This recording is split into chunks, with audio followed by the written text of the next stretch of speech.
My cousin, the president, leaving so free. Beer in his hand and the word at his knee. Liquor so smooth like a sweet melody. Smoking that weed, feeling wild like the sea. Yeah, light shining bright like a diamond moon. Yeah, living so high like a rising balloon. Yeah, we got the power, we got the speed. Living it up like we plant the seed. No one can stop us, no one can plead. We're on the top, taking what we need. We got the power, we got the speed. Living it up like we plant the seed. No one can stop us, no one can plead. We're on the top, taking what we need. My cousin, the president, ruling the show. Hearing the phrase and the vibes and flow. Looking so sweet like a candy glow. Smoking now, we like a rebel, we know. Light shining bright like a diamond moon, yeah. Living so high like a rising balloon, yeah. We got the power, we got the speed, yeah. Living it up, let we plant the seed. No one can stop us, no one can plead. We're on the top, taking what we need. We got the power, we got the speed. Living it up, let we plant the seed. No one can stop us, no one can plead. We're on the top, taking what we need.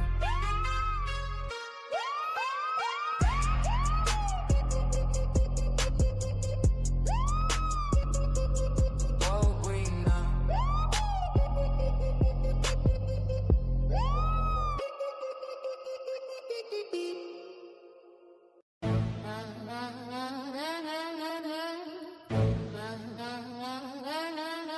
Yeah.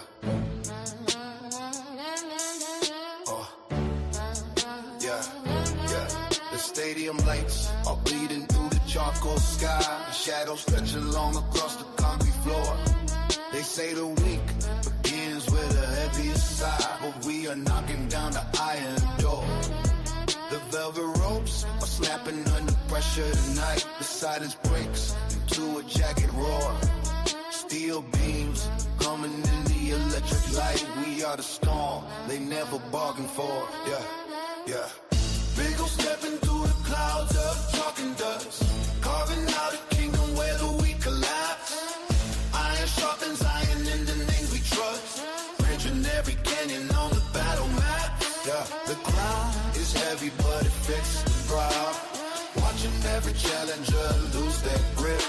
The clocks are frozen in the golden now. The anchor's up and let the heavy vessel slip. Yeah. Monday nights belong to the kings of the ring. Woody, Grim, and BiggOh taking every single crown. Hear the heavy metal when the rafters swing, building up a legacy and tearing it down.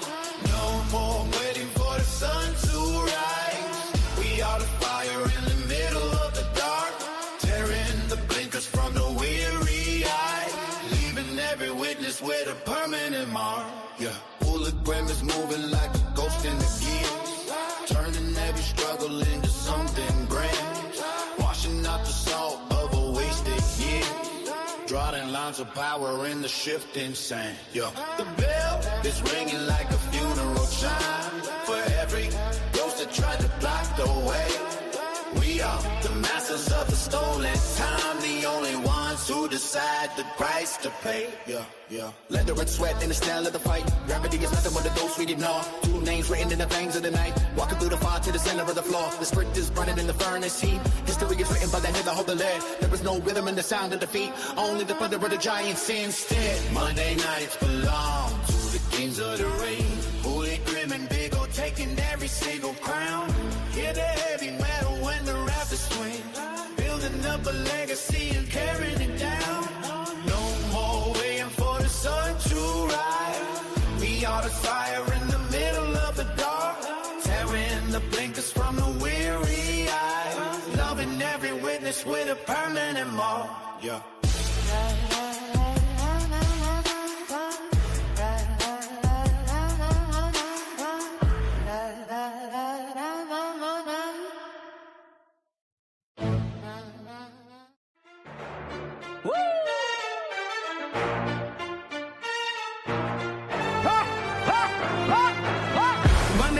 stars shining bright. The mic is open wide. Holy grin by my side. We ride the audio tide. The IWC is listening. They know we bring the heat. Everywhere we drop is lightning. Every take is a lead. Subscribers, feel the fire. We built this from the ground. Your love lifts us higher. The best show in town. From the first note to the last, we never let it fade. This is our legacy in the history we made. The BiggOh podcast, the greatest in the game. No one does it better. No one brings the flame. Monday nights are sacred. The airwaves are ours. With a voice on the IWC, shining like the stars. Their baits like thunder. Taste that shape the scene. Hooli Grim and me, the ultimate team. No scripts, no lies, just raw and real. Every episode's a moment, every moment still. Subscribers, feel the fire. We built this from the ground. Your love lifts us higher. The best show in town. From the first note to the last, we never let it fade. This is our legacy in the history we made.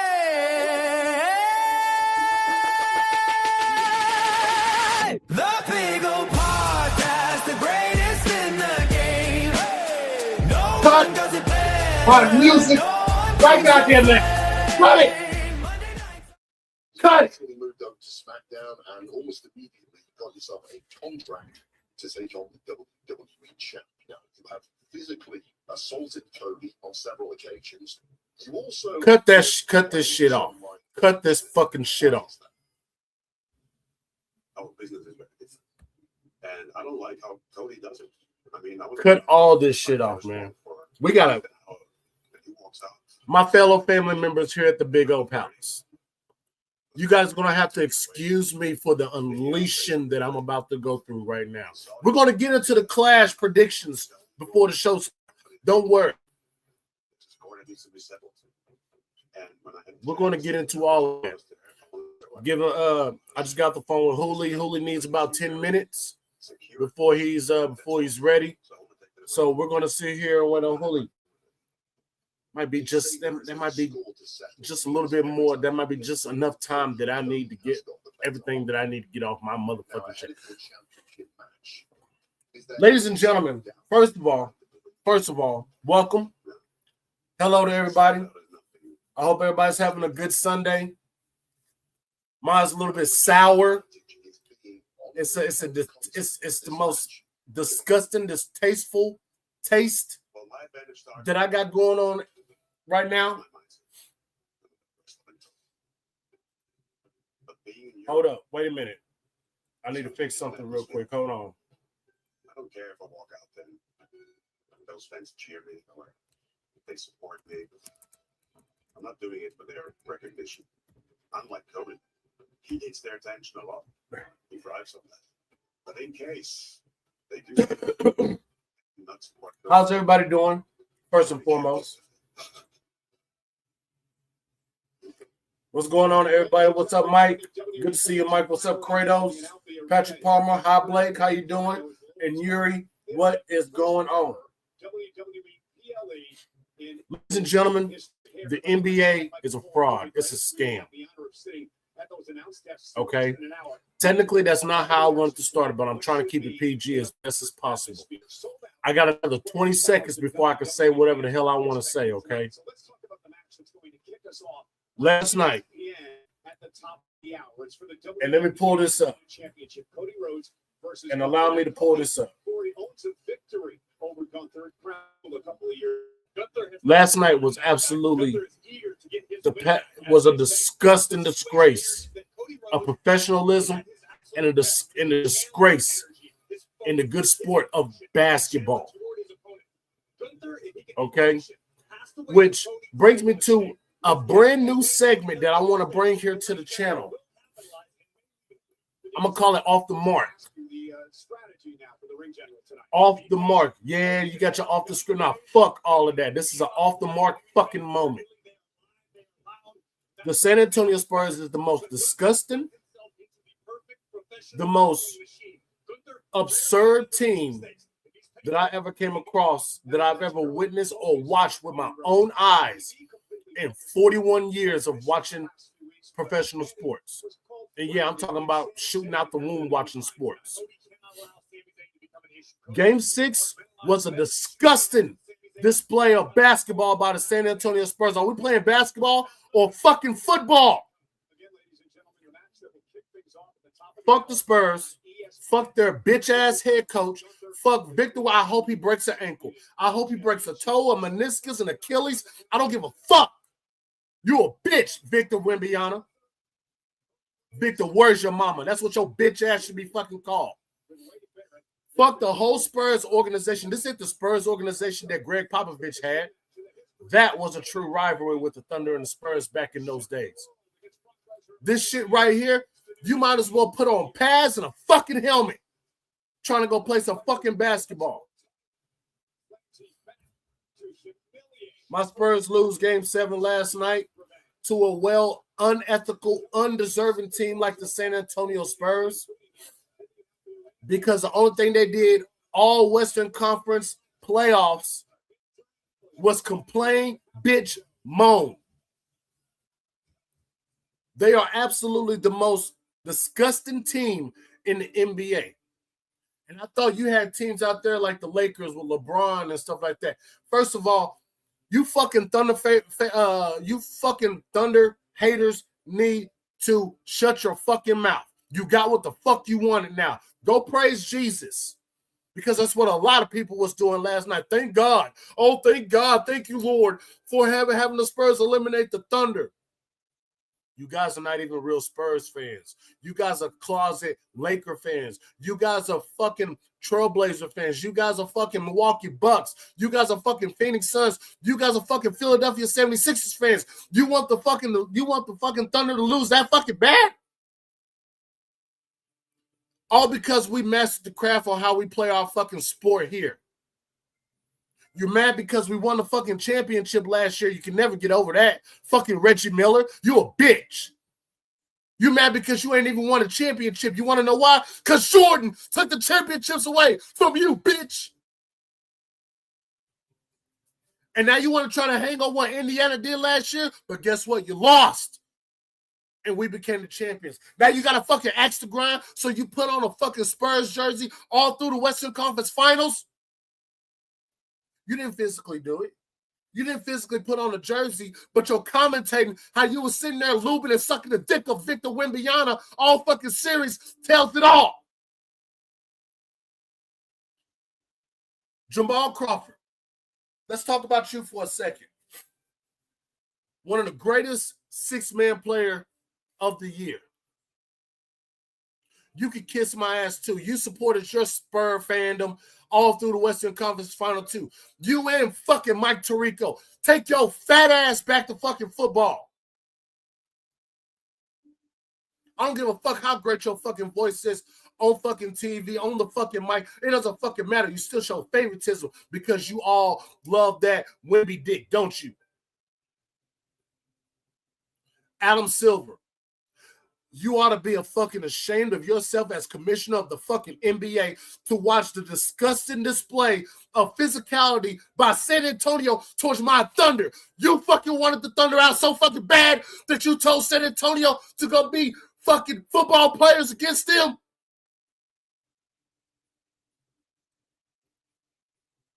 Utterly disgusting, Adam Silver. And for that, you, the commissioner, the replay booth, everybody in Secaucus, New Jersey, and all that other shit should be fired from your position as commissioner. Absolutely disgusting. Absolutely. Oh, I want all the smoke. I want all the fucking smoke. You got me fucked up the way how y'all treated us. I thought the NBA was all about making history. What kind of history did the Spurs make? Oh, they eliminated the Thunder. Fuck San Antonio. I don't give a fuck. I hope that fucking city burns down into ashes. I hope Frostbake Arena blows up. I don't give a fuck. Fuck you, San Antonio. You and the fucking league robbed us of what should have been a back-to-back championship against the New York Knicks, which what it should have been. It should have been that last year. It should have been Knicks Thunder or Celtics and Thunder. That was last year, and that should have been this year. That's the money-making TVs. That's the money-making TV series that y'all want to see in the NBA. But now the Spurs are going to be boring as fuck. Who the fuck wants to watch Wemby score 40 and 50? What is Cat Towns going to do? Fuck you, San Antonio. Fuck you, NBA. Fuck everybody who was so gracefully happy and praised the Lord that the Thunder got eliminated after the disgusting display of this Western Conference Finals that the Spurs showed all fucking damn series.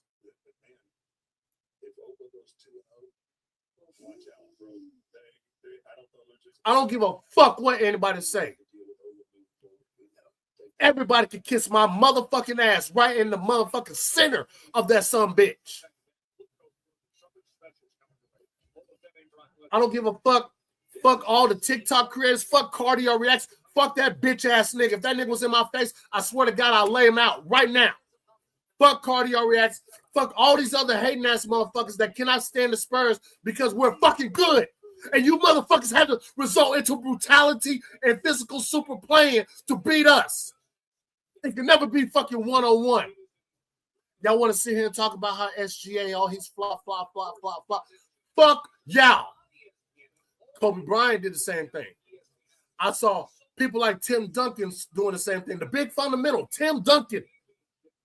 Nobody says it when Steph Curry does it. Nobody says it when Dylan Brooks does it. Nobody says about it when Devin Booker does it. Nobody says it when Giannis does it, his big ass.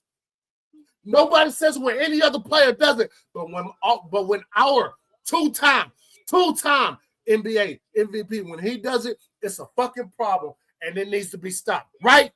You fucking people are hypocrites. You are fucking fickle.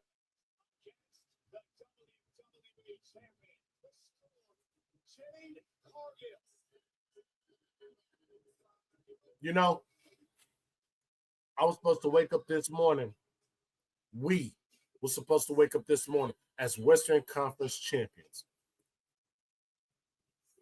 But because the Spurs decided they wanted to do something else, they want to flip the script or whatever, I don't give a fuck. It was unethical by the NBA, Adam Silver, and the San Antonio Spurs. You Spurs-sucking sons of bitches.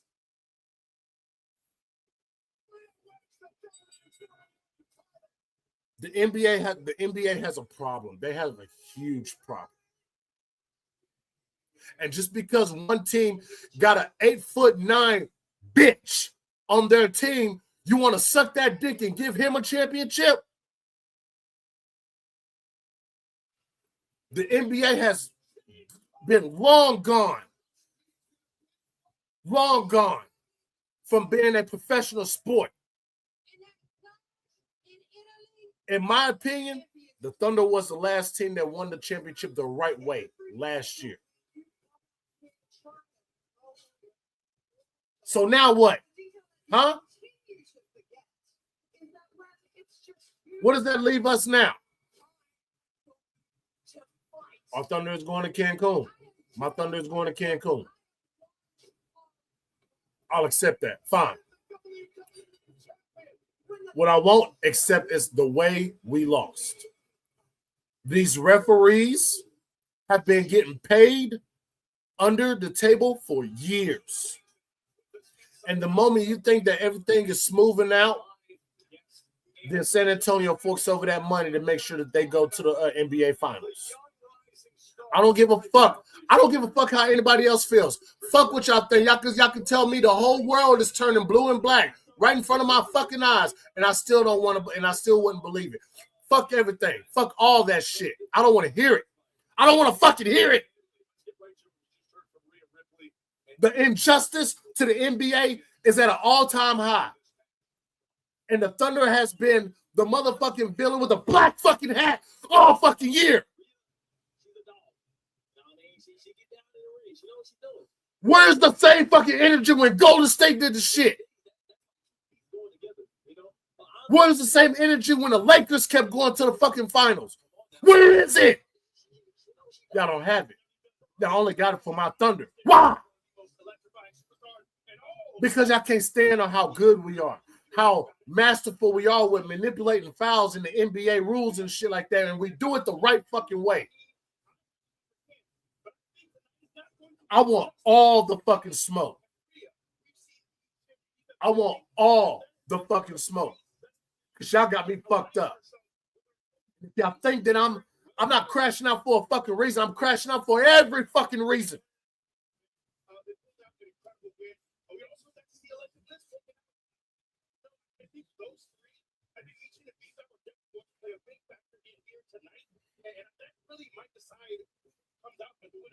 This message is to everybody who represents the New York Knicks.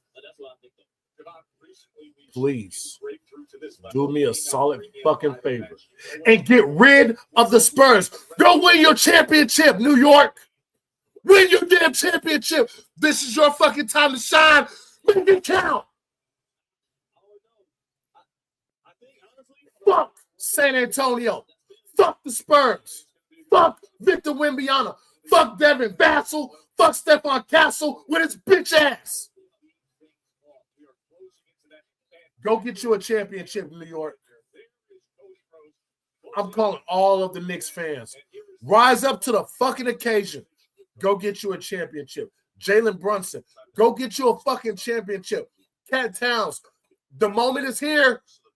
The moment is here, Cat Towns. Go get you a fucking championship. You way more than Wemby. Push and bully and beat that nigga up. Knicks in 6. Let's go, New York. No matter what, win or lose, I am still OKC. I am still Thunder the fuck up. I am still rooting for my squad, my city, my hometown.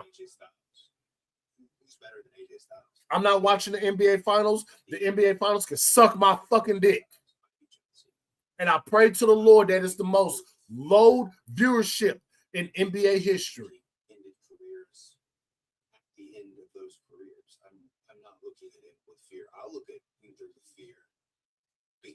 Absolutely stupid. And I don't give a fuck who slides into my DMs. If they want this smoke, they can come get this motherfucking smoke. We have history.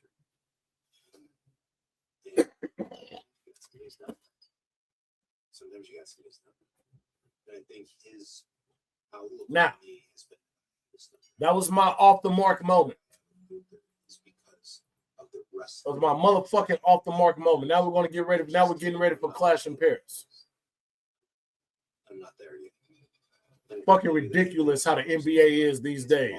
So what now? Huh? What now? What y'all going to do to the NFL now? Huh? Huh? What's the fucking commissioner for the NFL? What is his bitch ass name? Roger Goodell. What the fuck are you going to do this season? Huh? Are you going to have somebody like the goddamn motherfucking Philadelphia Eagles come in and start throwing people around and stuff like that? Doing all these cuts and unnecessary foul calls and stuff that's not going to be called or nothing? Huh?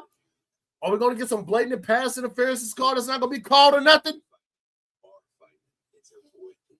This is absolutely disgusting. This is absolutely horrendous by the NBA. All because collectively, y'all don't like the Thunder. Collectively. And I'm not putting alleged about that. I'm not putting allegedly by that. No, that is a fact. What I see in Gunther's eyes is the most intimidating look I have seen in my life. Gunther knows something about me. That is 100% fact.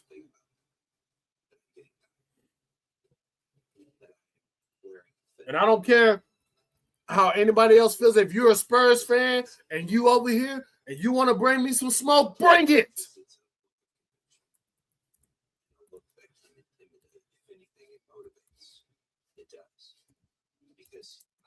Shit. And I think I need to be doing what it needs to be. And that's a good place to be. Bring it. Javon, you have been in against both men. You were in there at Elimination Chamber with Cody Rhodes, when Cody was seeking redemption, trying to get back to this position. We got about 35 minutes, man. That's more than enough time to get through these goddamn predictions, man. It's only 5 matches on this fucking card. Who do you think has the advantage today with what we're about to see? Who is now pulling up, man? Honestly, I think And of course, y'all gotta quit asking. Julius gonna leave the hoes in the car, okay? They're not even gonna be in the green room. He's gonna leave the hoes in the car. Fucking ridiculous by the NBA. And let me clear up one more thing. I knew that the league, Adam Silver and the fucking NBA league, was going to give the Spurs an opportunity because of what they did to fucking in Game 5 to Minnesota. Does anybody remember what happened in Minnesota with the Spurs and the Wolves?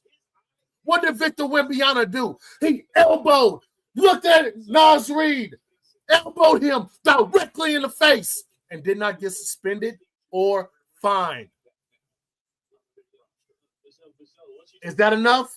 Is that a fucking enough to tell you what's going to happen? Because the show was for me. You blatantly, without even telling everybody, you blatantly just told everybody who's going to win the fucking championship because you would have suspended Victor if it was anybody else. If it was anybody else in the fucking world other than LeBron fucking James, you would have suspended him for 2 games and he would have got fined. Tell me when I'm telling fucking lies.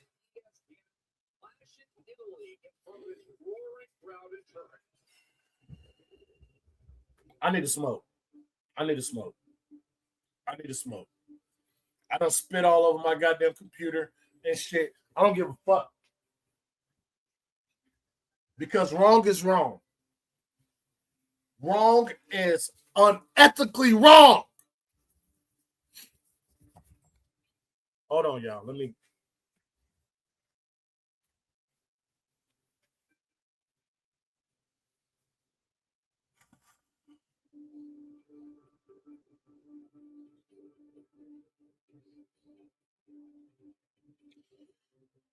Holy, bro. Let me know when you're ready, bro. Give me the thumbs up when you're ready, bro. All right. Ladies and gentlemen, we're now here at our Clash in Italy Productions. I have Clash in Italy on my TV right now. I found the new way to where I ain't got to pay ESPN a motherfucking dime ever again to watch these shows. And it looks fantastic on my screen. Fantastic, as if I'm watching the ESPN or international Netflix. This is good. Ladies and gentlemen, please, without further ado, he left the hose in the car. He has walked into the building. He is now seated in front of me. Well, I can't see him right now. I guess he's still getting a couple things together. We'll wait a minute. But he is here, the leader of the House of Hooligans. He is here. Ladies and gentlemen, while I calm down, allow me to bring up my tag team partner. He did a tremendous, fabulous, wonderful, an A+, a Class A job last night on AAA in that amazing match between the Grande Americanos. Ladies and gentlemen, I give you my bro, the one and only, my boy, Hooli. What's going on, bro? You're muted. You're muted. Yo, can you hear me now? There he is. There he is, man. What's going on, bro? Are you good, bro? I will be. All right. Do I need to catch a flight and come sit down by your side and I we can will watch be. Clash That in Italy? might I help. can just put my arm around you the whole time. That might help. That might fucking help because just the utter disgust throughout the Western Conference Finals has been one-sided. I don't give a fuck what anybody else says on how the referees treated towards OKC. It is nothing like how San Antonio's treatment was for the referees. Oh, I knew you'd be hot. And then pulling up to the stream, I'm hearing you call Adam Silver Roger Goodell. I'm hearing you. You was talking crazy, bro, and I was like, "Oh, bless him. He's so out of his mind that he's calling Adam Silver Roger Goodell." That was pretty funny. At least if you're me, I know you're probably pretty upset today. Yeah, Absolutely. that's the American professional sports business model for you is WWE Vince McMahon 101. Exactly.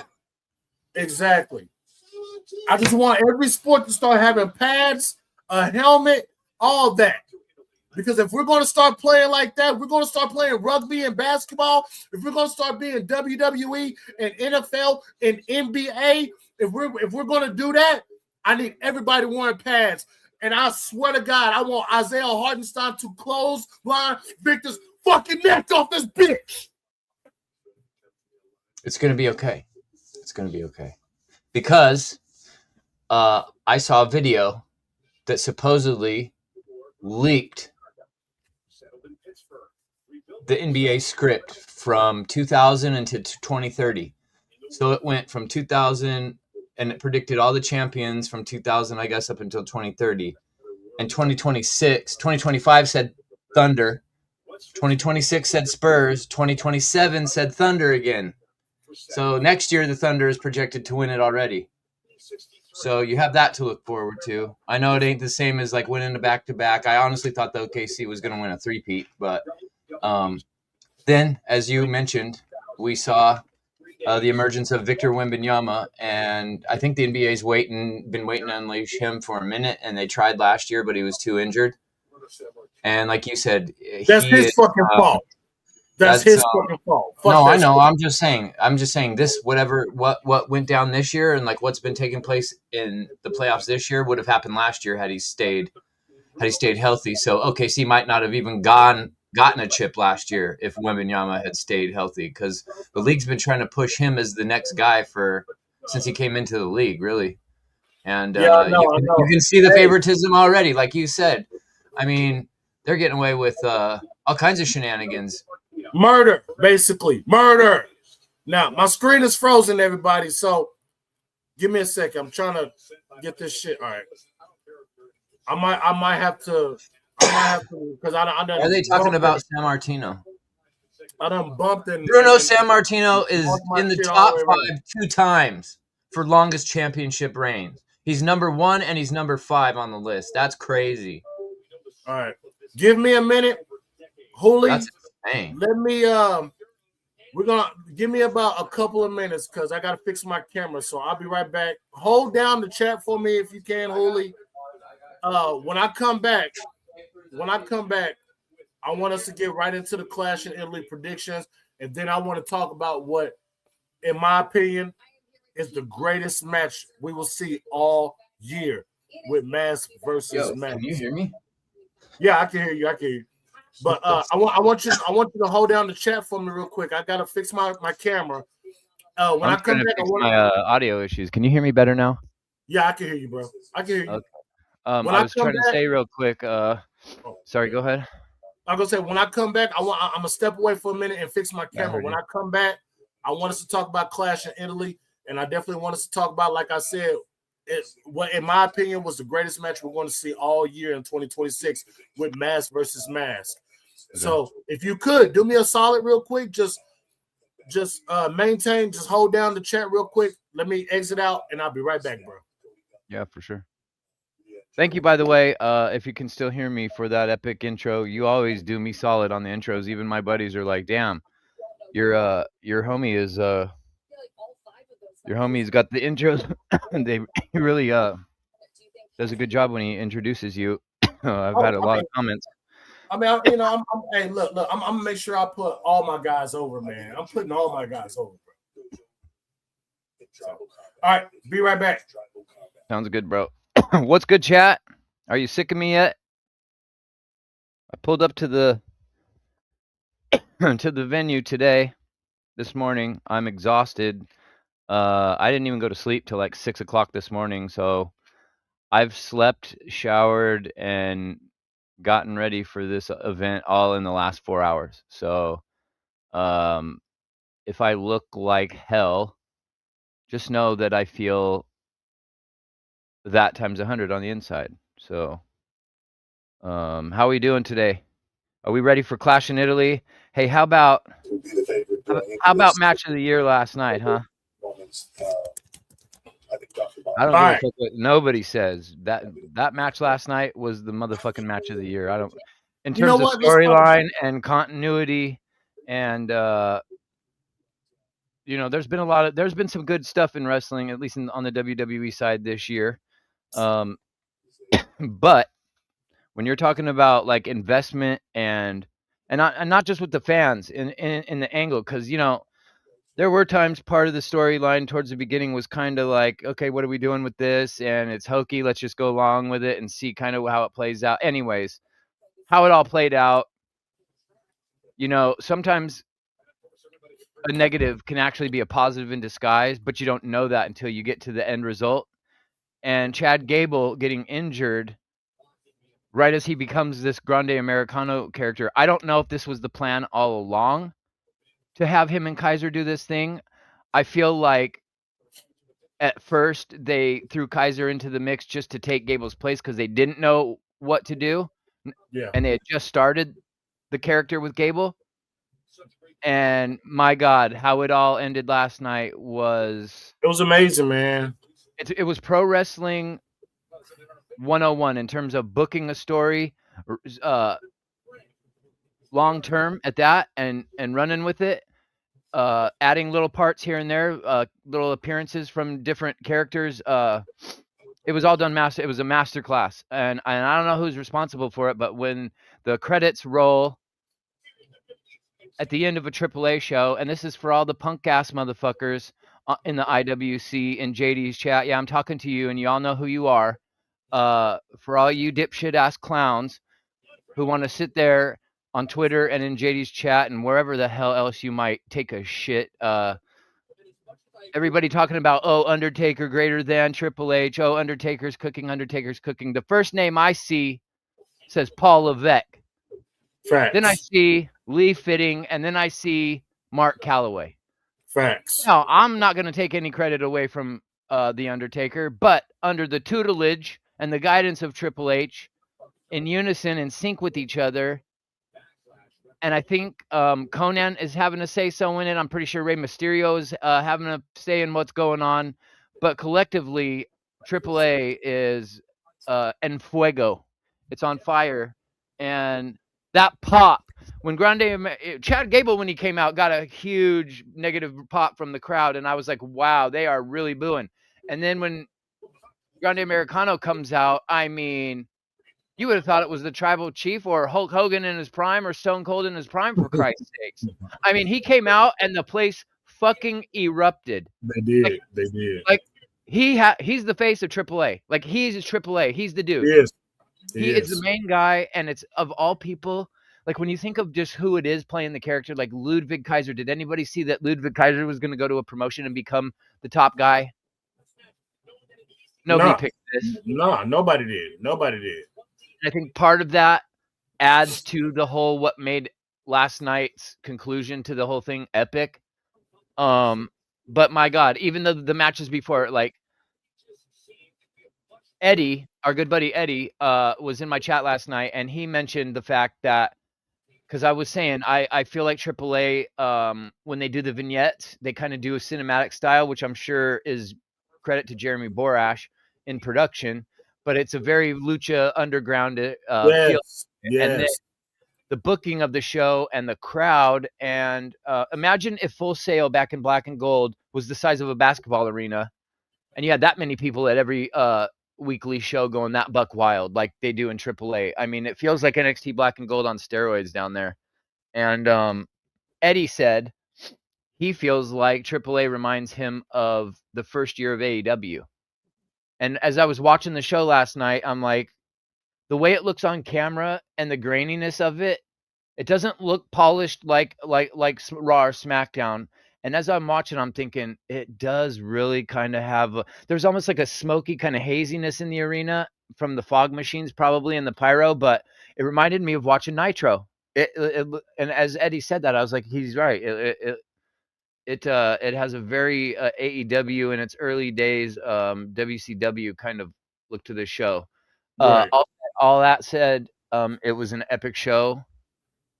Very good. I'm excited. I hope they keep showing Bailey and La Catalina and Lola Vice, right? And I have a feeling that AAA is about to explode, and then you've got all this mumbo jumbo on Raw and SmackDown. And I read a story the other day that there is main roster talent and big names on the roster, like people that have TV time on the main roster are already begging to go over and work in AAA. Okay. And I said on my stream last night, and then I'll shut the hell up and let you talk about what your thoughts on the show was. But just real quick, AAA is the hottest thing in pro wrestling right now for my money, and I just feel like you and I have been singing AAA's praises.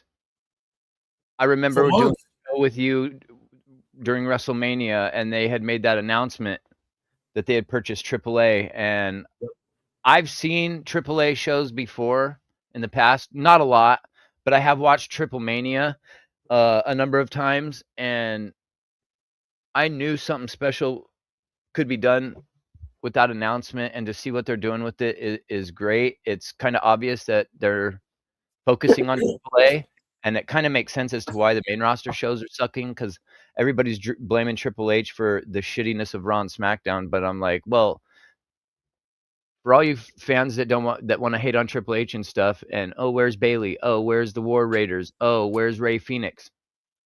Well, when AAA is the main promotion that everybody's talking about in the next 6 months, I give it, that's why they're down there. And you're going to probably see more main roster talent go down there and have interactions. Chad Gable said in his speech that he's going to be back. He'll be back, yeah. I think in pro wrestling right now, there's always got to be like a love story with pro wrestling, whether it's a storyline or something going on with a promotion. And I feel like, the IWC darling in the moment right now is AAA. And so if nobody is aware, it's free on YouTube every week. It's 1 hour long, just like how NXT started. It's a hell of a fun time, and it's a much better time than Raw or SmackDown. And you don't come away feeling like, damn, I just wasted 3 hours like a jobber watching. This is where I'd rather watch cartoons or kids programming. Is at least doesn't even insult children as like pro wrestling insults the fans' intelligence from time to time. You know what I mean? So go check out AAA. And yeah, last night was something special, man. It really was.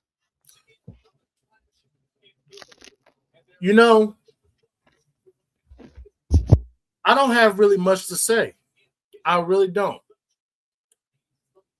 It was beautiful. I think you said everything that I was going to say. Let's forget about the mass versus mass match. I want to sit here and talk about Laredo Kid and Rey Fenix and how banger of a match that was. Was that match killer or what? Oh my God. I don't know if that was going to be the match of the night or if it was going to be mass versus mass. That's how good it was. Laredo Kid looked really good last night. He really did. Now, we talk about the aesthetics, we talk about the appearances and how the scene and how the set was set for mass versus mass, and we talked about the vibe. You just said that Eddie was sitting there saying that, it's kind of like how AEW was when they first started. WCW with the smoke and stuff. I saw a tweet, and maybe this is what Kratos was talking about, but I saw a tweet that JD said he got nothing but black and gold. And that's what I got. It was so good. It was so good. If you thought it was vintage WCW, if you thought it was AEW year one, that's all fine. It's still in the same damn box. It's still in the same box. I love the look. I love the feel. That crowd was absolutely amazing. That crowd was incredible. What you mentioned about how they did their vignettes, their cinematic vignettes, definitely gave me Lucha Underground presence. Mm-hmm.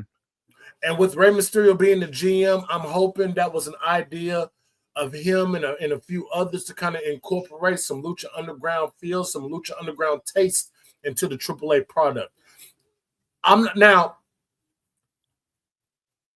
was just sitting here watching the pre-show to Clash in Italy, and Triple H got out the car and they booed him. They booed him. My question is still, why are you booing Triple H? Yeah, they can get fucked because they're stupid. By now, it's paid. If you have not realized by now that Triple H is not doing nothing but being a fucking figurehead on TV, then you're a blithering idiot. Yeah, he's working on AAA. It's clear as day where his focus is. Triple H is definitely. Yeah, Paul Levesque is definitely working AAA. They're like everybody's like, what happened to his? He used to cook. He used to cook with his booking, and we used to get bangers in NXT and this and that. And when Vince first left and he first started, the company was on fire, and you could tell Triple H was booking. And now it feels like Vince is back, right? It does, it's because Vince is in the ears of somebody who's running the show. That Ari Manuel, like the Wizard of Oz. Whoever's running the show on the main roster right now is covered by a curtain, and we haven't figured it out yet. Triple H, like you said, is the figurehead. He's the face that we attach whatever to, and we assume, well, not you and I, but the IWC assumes that he's responsible. I promise, this week, watch the follow-up from Grande de los Noches on AAA. Okay, it's a 1 hour show. I promise you'll be like, holy shit! I found Triple H and the NXT booking method. It's here in AAA. It is. It's in AAA, and people don't want to just watch the product to find out. They want to go based on what they see on Raw and SmackDown. But if you go watch AAA, you have a different feeling. Like, who the fuck is running AAA? Wait a minute, Undertaker? Wait a minute, Paul Levesque, Lee Fitting. These 2 of the 3 guys is running Raw and SmackDown. How's that even possible? Because TKO is running Raw and SmackDown, and Triple H and Undertaker is running AAA. People need to understand that. Quit being so absent-minded. Quit being so fucking delusional about what you're watching on TV just because you see Raw and SmackDown and you're not even paying attention to AAA. They're doing the best work. It's NXT Black and Gold, but it's NXT Mexico. Have y'all not understand that now? Yeah, the marquee and the title may say it's AAA, but this. Remember, years ago, there was supposed to be an expansion of NXT. There was supposed to be an NXT Japan. There was supposed to be an NXT Mexico. Did y'all forget about that? Did y'all forget about that a couple years ago? A few years ago when the NXT was trying to expand, when Triple H was trying to expand, Takeover was not just the name of a pay-per-view that NXT had every fucking year that they did in WWE. Takeover was a landmark. Takeover was a fucking landmark that he was going to take over every continent. Takeovers did better viewership numbers, maybe not buys, but it did better numbers a lot of times in the main roster pay-per-views at the time, because we were in a dog shit period on the main roster back then. Triple A, it's special, man. Something special is happening down there, and if you don't want to be late to the party, because me and Otis are pretty much day ones at this point, so Day ones. the line starts behind us. I want to take my time because we got to get into these predictions because we got about 9 minutes. Yeah. Let's do that. I want to give Triple H, Lee Fitting, Undertaker, Mark Calloway, Conan, Rey Mysterio, and Chavo Guerrero. I want to give those guys a round of applause for what the fuck They gave did. us OG wrestling fans. They gave us not only for my money. That was my favorite show of the year so far. And Yes, what's me too. Me and too. what's really quickly what I think everybody. If you give AAA a chance, I think you'll notice this within the first 1 or 2 episodes you watch, because the same thing happened with me. When you initially start out, I recommend watching AAA on their YouTube channel in Spanish. And I know if you don't speak Spanish, you're probably like, why the fuck would I do that? Trust me and just do it. I swear to you. After Yes. 1 or 2 episodes, then go over and try to listen to the awful God help me. I was ready to come out of my skin last night trying to listen to Rey Mysterio speak English, let alone translate from Spanish to English. It was terrible. The Spanish announcers make it feel they add something that the American announcers take away from the show, in my opinion. And AAA is on the come up. If you're not familiar with the talent, like I wasn't, you don't know. You're trying to figure out who everybody is and like what their gimmick and their vibe is. The crowd of AAA helps with that insanely.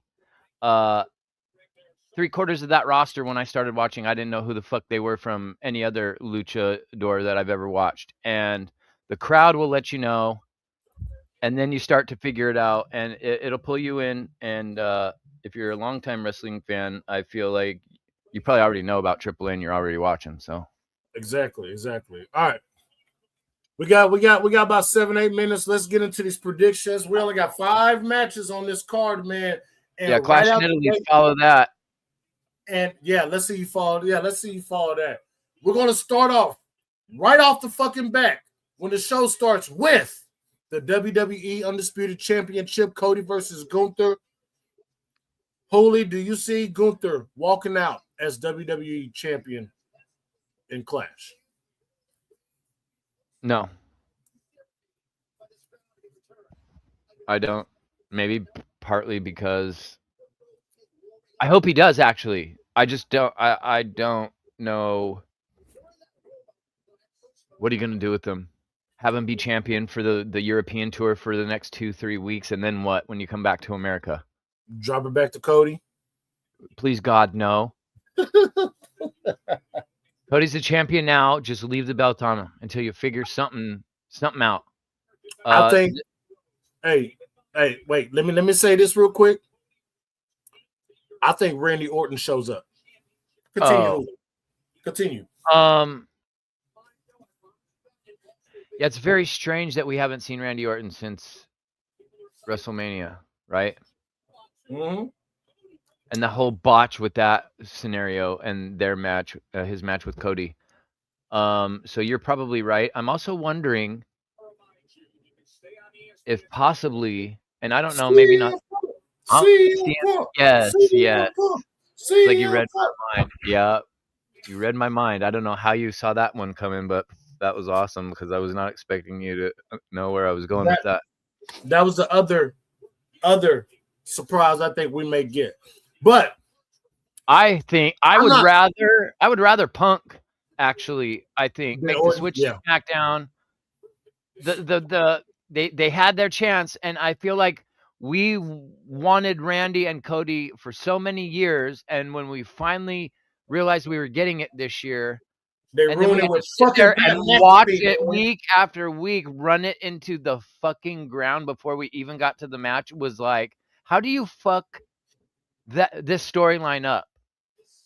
Like, how did you manage to fuck that up, WWE? It was why already I'm so glad we got the mask versus mask match. and we at least had some actual old school feeling storyline build and then payoff, right? It was like it was just pro wrestling like 101 to a T with mask versus mask and the two Grande Americanos. I would have liked to have felt that same way with Cody and Randy at WrestleMania, but you know, money rules this world, so unfortunately the paying It does. wrestling fan becomes jaded and then no longer wants to pay to watch wrestling. So This match, this is a B-level pay-per-view match. yeah. So I don't think with this match, I don't think we're going to get a definite winner. It's going to be a disqualification. I think it's going to be a disqualification. Stretch this out till SummerSlam or whatever And the it's next PLE and is. look, it's either going to be a disqualification by CM Punk or Randy Orton. Mm-hmm. I think the next PLE is King of the Ring. So I don't think we're going to get a winner out of this match. I think it's just going to continue on going into the summer months. Today's show is basically SmackDown in Italy. Pretty much. This ain't even going to feel like a pay-per-view, especially after last night. This ain't going to... God, let's... all right. Next match. Fuck. I mean, you're right, though. You're right. The second match that's going to be on this free first hour, Rhea Ripley versus Jade Cargill. I don't really care about this match. Rhea's going to win. In the first hour. They just announced that we're getting Oba versus Brock Lesnar in the first hour. Is it? Oh, okay. Which is a crime. That is a crime again. So both times is both Oba and Brock matches were free on TV. You think? hey, you think this is you think this was a Brock Lesnar call? What do you mean?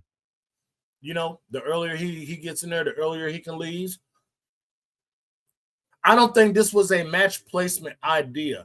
Why is both of Brock Lesnar's matches on the first fucking hour of ESPN? Probably because he's affiliated with both UFC and WWE. I would think. But I also think that because Oba ain't gonna give a fuck where he is on the card, as long as he gets to go out there and mangle and destroy somebody. Roman said, "If you're not first, you're last." I think Brock has that same mentality too, but I don't know. I could be wrong about that. Rhea versus Jade. Rhea Ripley, she's going to retain. Jade needs to go rebuild herself. Get rid of B-Fab and Meechin because that's absolutely god awful. That does nothing for her. Get them off. I love Meechin. I do. Hired. Get her the fuck away from B-Fab and Jade Cargill. It makes no fucking sense. Yeah, I mean. All right. Next match. Me and Hooli, we got Rhea retaining. Next match. We do? Well, are you going for Jade? Are you going for Jade? Or you gonna go for Jade over Rhea? Are they? Rhea's the champion. Jade's not a champion anymore, right? That's right. Rhea defeated Jade at WrestleMania. Yeah, there's no way they can have Jade win in Italy. I don't think that would go over well.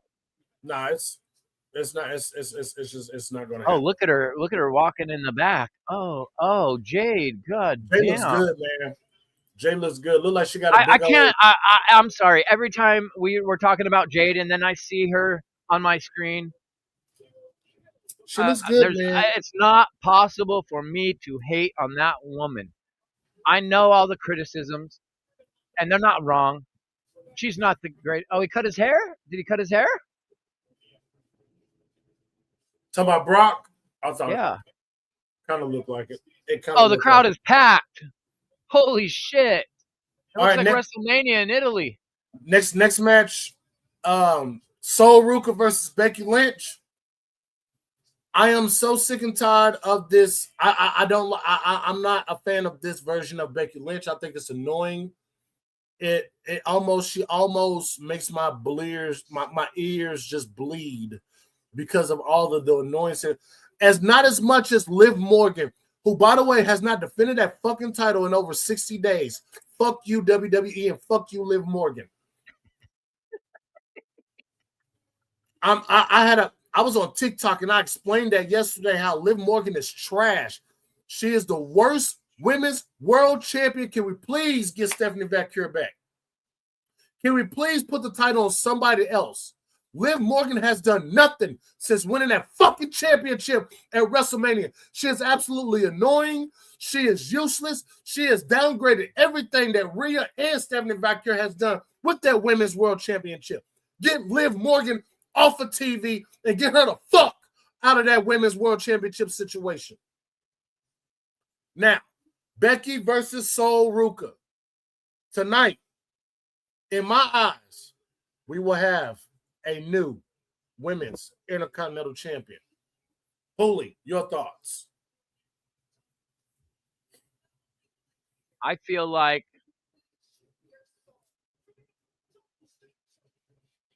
I love Sol Ruka. She's probably my favorite in terms of what she can do in the ring. She's probably my favorite of the women right now. She's had a bunch of hiccups since she's been called up to the main roster with that finisher of hers. And I don't remember the last time I saw an NXT call up with some hype behind them, and then WWE books them to lose all of their first handful of matches. I'm pulling for Sol Ruka, but as annoying as you think Becky is, I feel like she's less annoying to me now personally in this gimmick than she ever has at any time before.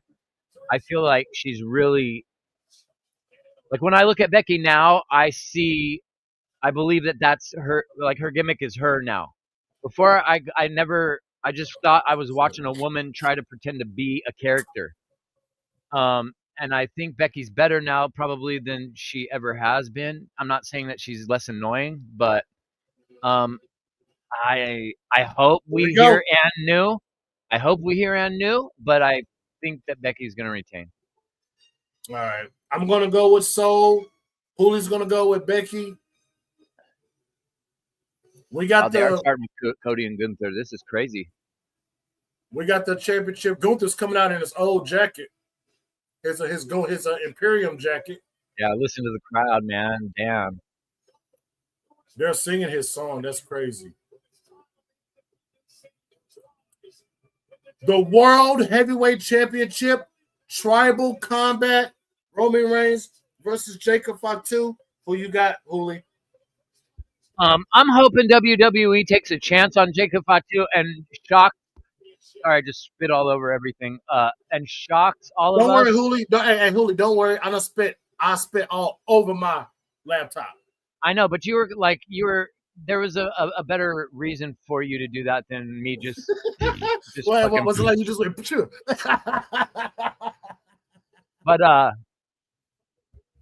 I'm going with Jacob Fatu today. I think I've had enough of this tribal chief bullshit, this bloodline bullshit. I'm over it, and I think shock everybody. Give it to Jacob. Why not? I wouldn't mind something different. I'm tired of the same old formula every single PLE. Tired of it. And it's always Roman facing off against a cousin or something. He did a tribal combat against Jey Uso. He did one against. Did he do one against Solo? I think he did do one against Solo. Maybe I can't remember. Probably a pipe dream to have Jacob Fatu win. I'm sure they're probably going to go with Roman, but go with Jacob, man. Do something goddamn different, man. Give people a reason to want to tune into God-forsaken SmackDown next Friday. Good Lord. Well, show's abysmal. Look at Gunther. He doesn't even look like his body. It looks like Gunther's head on somebody else's body. He looks like he lost even more weight. I'm gonna say this. I am gonna go with Jacob Fatu. Hell yeah. Because from what I've been seeing on Twitter, there's a certain Fatu that's out there in Italy right now, too. So, tonight, we could be getting Zilla, y'all. I'm going with Jacob Fatu as well, man. I think we need a new leash on this bloodline story. If you want to do that, give it to Jacob. Go up home.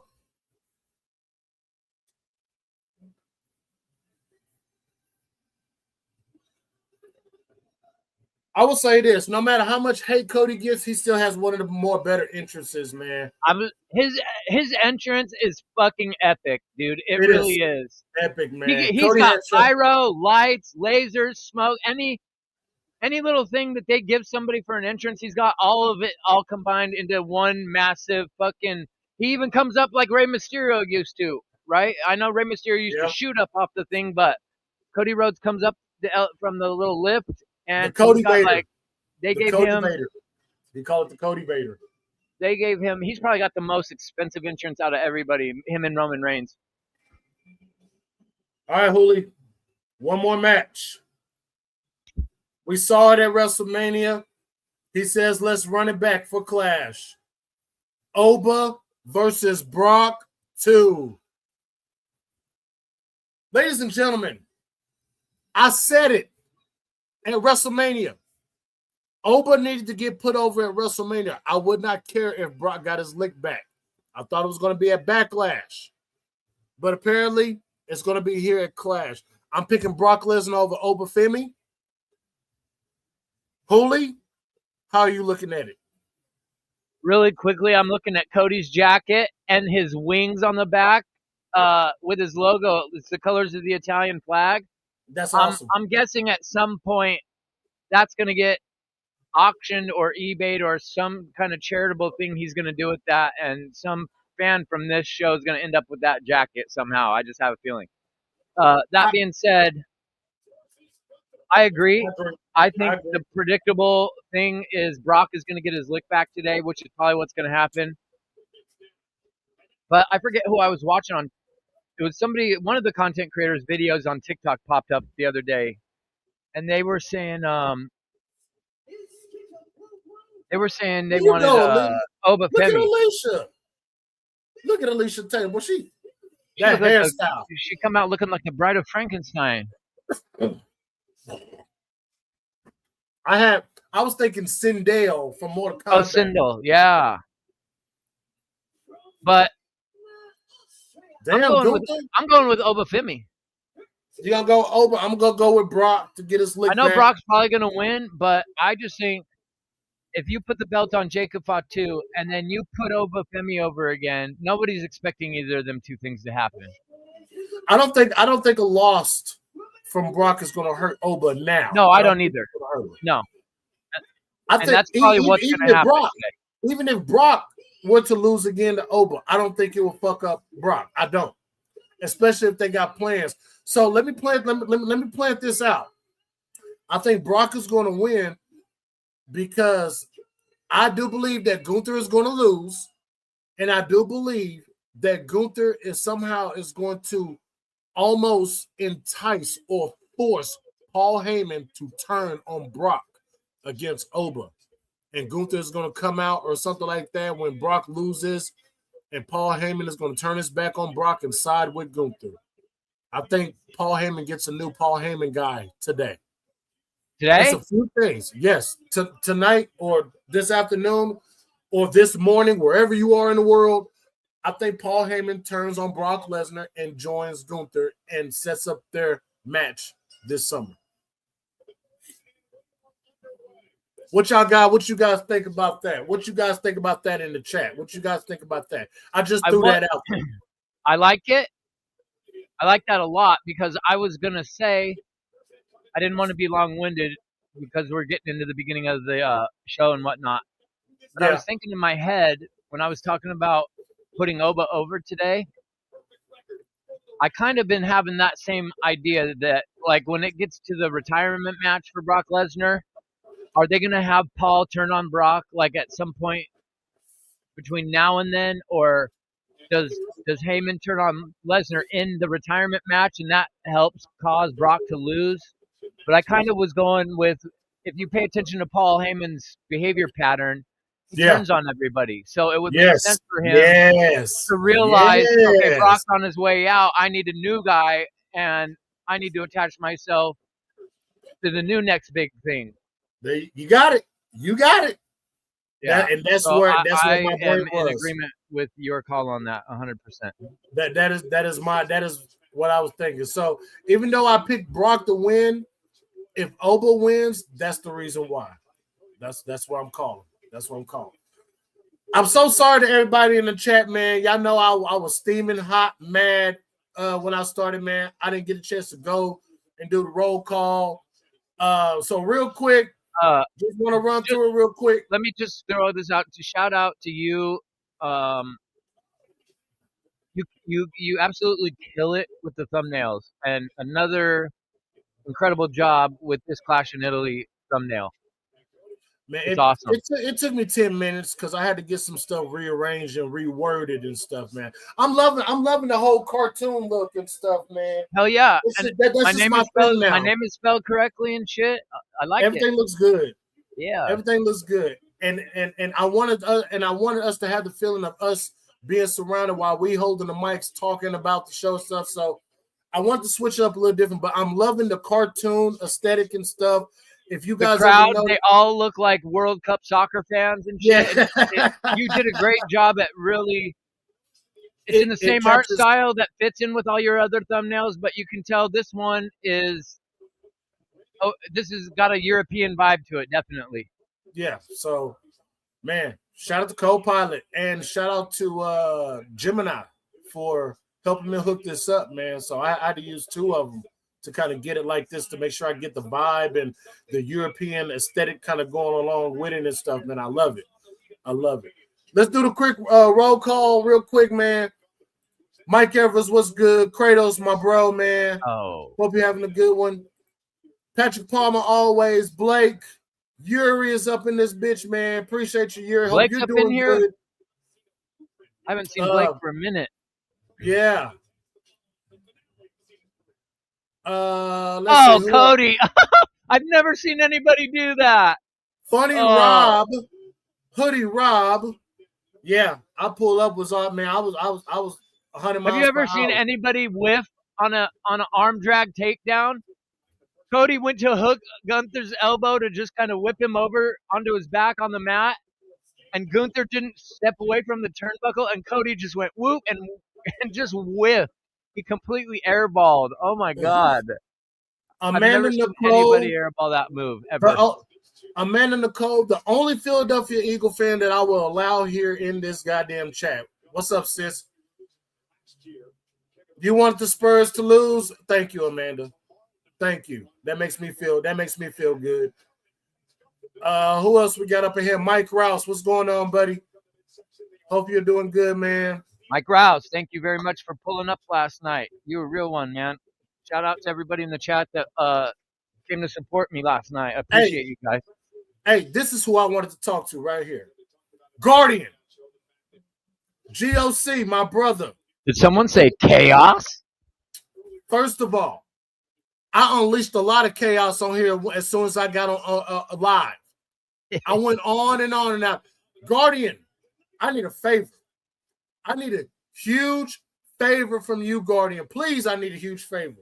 JB, what's going on, JB? Good to see you. Uh-oh. I always leave the messages on unread. Guardian, I need a favor, bro. Guardian, I need your New York Knicks to victimize, destroy the San Antonio Spurs for me, please. Well, Danhausen's going to curse the Spurs, so you have that to look forward to. Please, Danhausen, curse the shit out of them. I hope Danhausen goes up to Wemby and says, because of what you did to the Oklahoma City Thunder, who I thought was going to win back-to-back, you and the Spurs, guess what, Victor? You are cursed.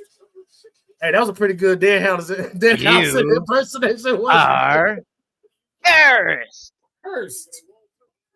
Please. What up, JB? Man, good to see everybody, man. Y'all making me feel what up, a Rob? whole lot better. Robbie Rob. Y'all are making me feel a whole lot better. So let's make sure we PTS that like button, man. follow all my socials. That'll be scrolling down at the bottom. I could not find a Italy green to do my little scroll and stuff like that. So this is about as good as I can, because any other green would be more like Seahawk, like Seattle Seahawk green. Like if I do it like neon green. Yeah, like that's Seahawk green. They don't have like a regular green, really? I can't get it dark enough. That's crazy. Let me see. And that look like pea green. Let's see. Hold on. What if? There you go. Right there. Right here? Yeah, that's good. That's it. Good. It matches the flat. It matches your thumbnail and my background green anyway. I was literally sitting there like 30 minutes. I was fiddling around with this fucking color shit. Like, what the fuck? I can't get the green Italy, bro. Like, it just would not work. But I finally got it now. Finally got it. Shit. Here come the soccer chant. Yeah, they're great. They're great. Italy's always one of my favorite crowds, man. And even if I wasn't Italian, I would feel the same way. I know. I feel the same way with that. That's the way how he won that in Perth. So you miss out on that one. Another sleeper hole. Holy, look at this. Look what Rob put. Look what Rob put. This is a sicko putting this message. That says a lot about. See, that says a lot about AAA and what they're doing right now. Dude, I'm never missing a AAA episode, bro. I'm never missing I don't care Thursday, Saturday. I don't care what. I don't care if it's a replay. I'm still watching it.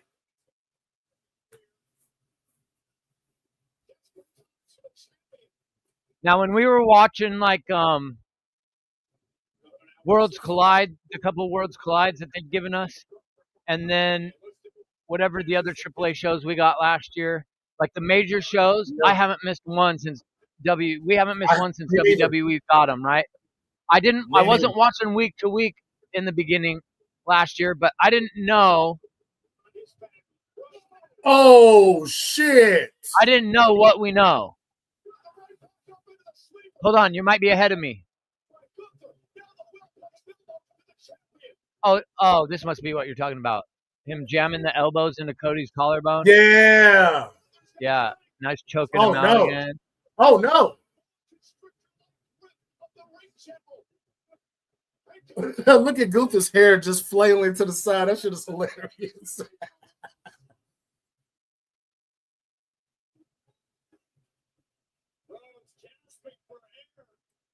Rob says he's been watching AAA for years now, all of a sudden. Oh, really, Rob? That's convenient now that AAA's the talk of the town this morning.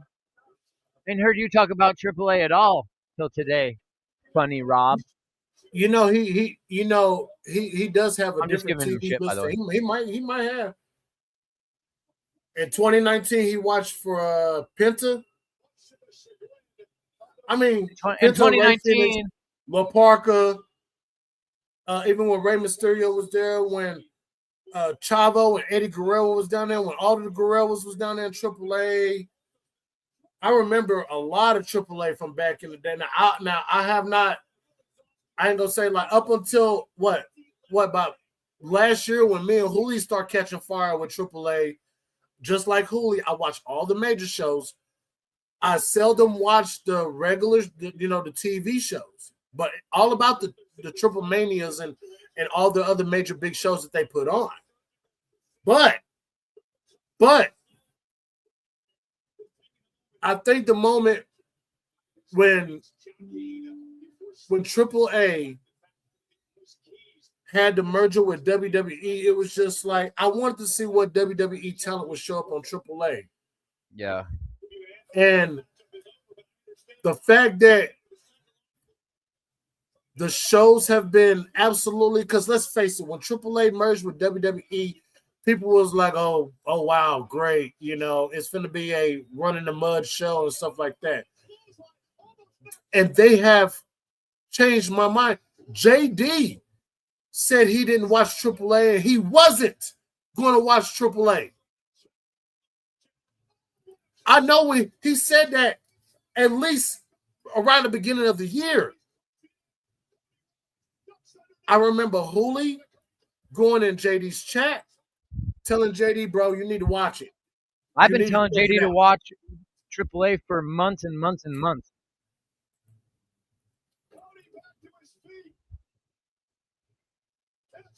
And I think JD is starting to see now.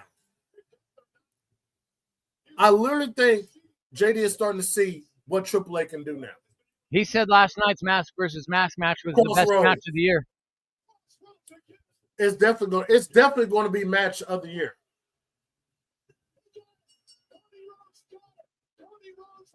And still, good match. thank God. That was a good match. It was nice. It was. And I like Gunther, but thank God It Cody was kept the short. belt. It was simple. It was a short, simple match. It was a short, simple match.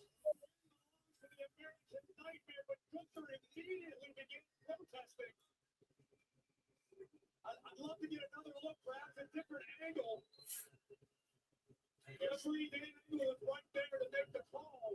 What's going on? What happened? Take a look at the closing moments of this one. Gunther tried on multiple occasions to avoid it, but look. What is going on? Froze. Mine did too. Mine did too. God bless it. Mine did too, bro. Well, the saying is you get what you pay for. Man, get this shit refresh. off.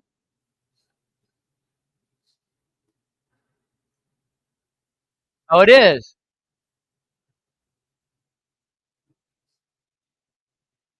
Oh my God. What is going on? Hold up. I got to get my feed back up. 14-minute match. That's not bad. That's not bad. You can let the show breathe a little bit. Hey, green shirt guy is in Italy. I was saying on my stream last night because he wasn't at AAA. I said it would be funny if green shirt guy was in the crowd at AAA and wearing a green shirt guy's green smiley face luchador mask. And I said maybe he'll be in Italy. I didn't know if he would make the trip, but yeah, he's there, front row, like always. Yeah, I think we're gonna get a rematch. What's can anybody look up what's after Clash in Italy? You said King of the Ring, right? Holy LA Knight. They made him buy a ticket. What the fuck? Contest board is with a white girl. Uh-oh. Controversy.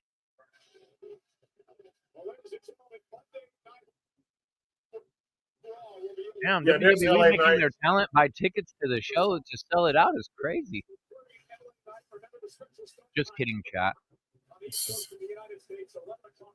Oh, hello. Montez. Oh, hello. Montez Ford is in the building. I might be a little behind you now, Hooli. And the worst women's world champion of all time. Hello, Roxanne. Hello, Raquel. It's good to see you two ladies. Fuck that bitch in the middle. All right. Oh, shit. Hold on. Okay. Next match. And this will conclude your first hour. So I'm glad Oba and Brock is on pay-per-view now. While we were talking before the show started, during the pre-show, I watched on the bottom ticker, and it had the ESPN logo, and it showed Brock and Oba, and it said Oba versus Brock 2, and then it said free in the first hour on ESPN. It said that. I was looking right at it. So unless this women's match is like 5 minutes long, yeah. But why would you? Why are you going to give 3 of your 4 matches away in the first hour? Then what was the point of people buying the pay-per-view? Rob says Jay, but flip a coin. I'm going with Rhea. I think me and Julio are sticking with Rhea. But that'd be kind of that would be embarrassing, Hooli, 3 hours 3 matches in the first hour. Come on. On First a match 4-match went about pay-per-view, 14, it 15 minutes. doesn't make So, sense, right? yeah, it don't. It don't. It does not. It does not.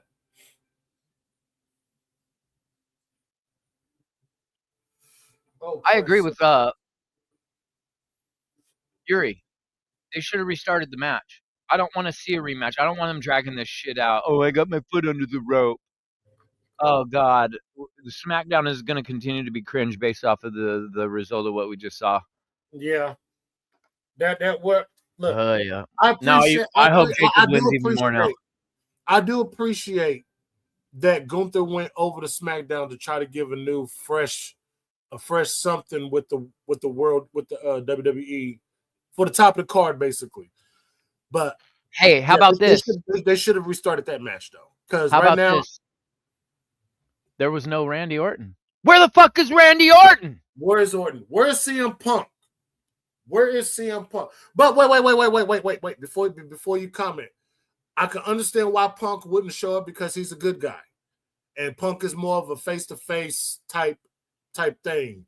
Yeah, but So, we all know Orton, his friendship with Cody Rhodes, and I could have seen him coming out to try to help Cody Rhodes with Gunther starting something maybe possibly between because him of and the Gunther. history. That's what I was thinking. Yes, and because of the history that Punk and Gunther had, it would make sense for Punk to come out there and try to assist Cody in a way. Yeah. But that's that right there. Now, Orton, on the other hand, where the hell is Randy? Something's got to be up with Orton because we get like 3 weeks before Mania, we get word that it's going to be Pat McAfee, and we're like, huh? And we all know how that went. And then as soon as Mania is over, Randy's just gone. At least CM Punk came back on the Monday after Mania and kind of let everybody know, at least with his verbiage at the very end of his promo, we had a feeling we weren't going to see Punk for a while based off of how he ended that promo segment. But Randy Orton Randy Orton had his match with WrestleMania and just don't need to show up, I guess, and after that. And just pieced out.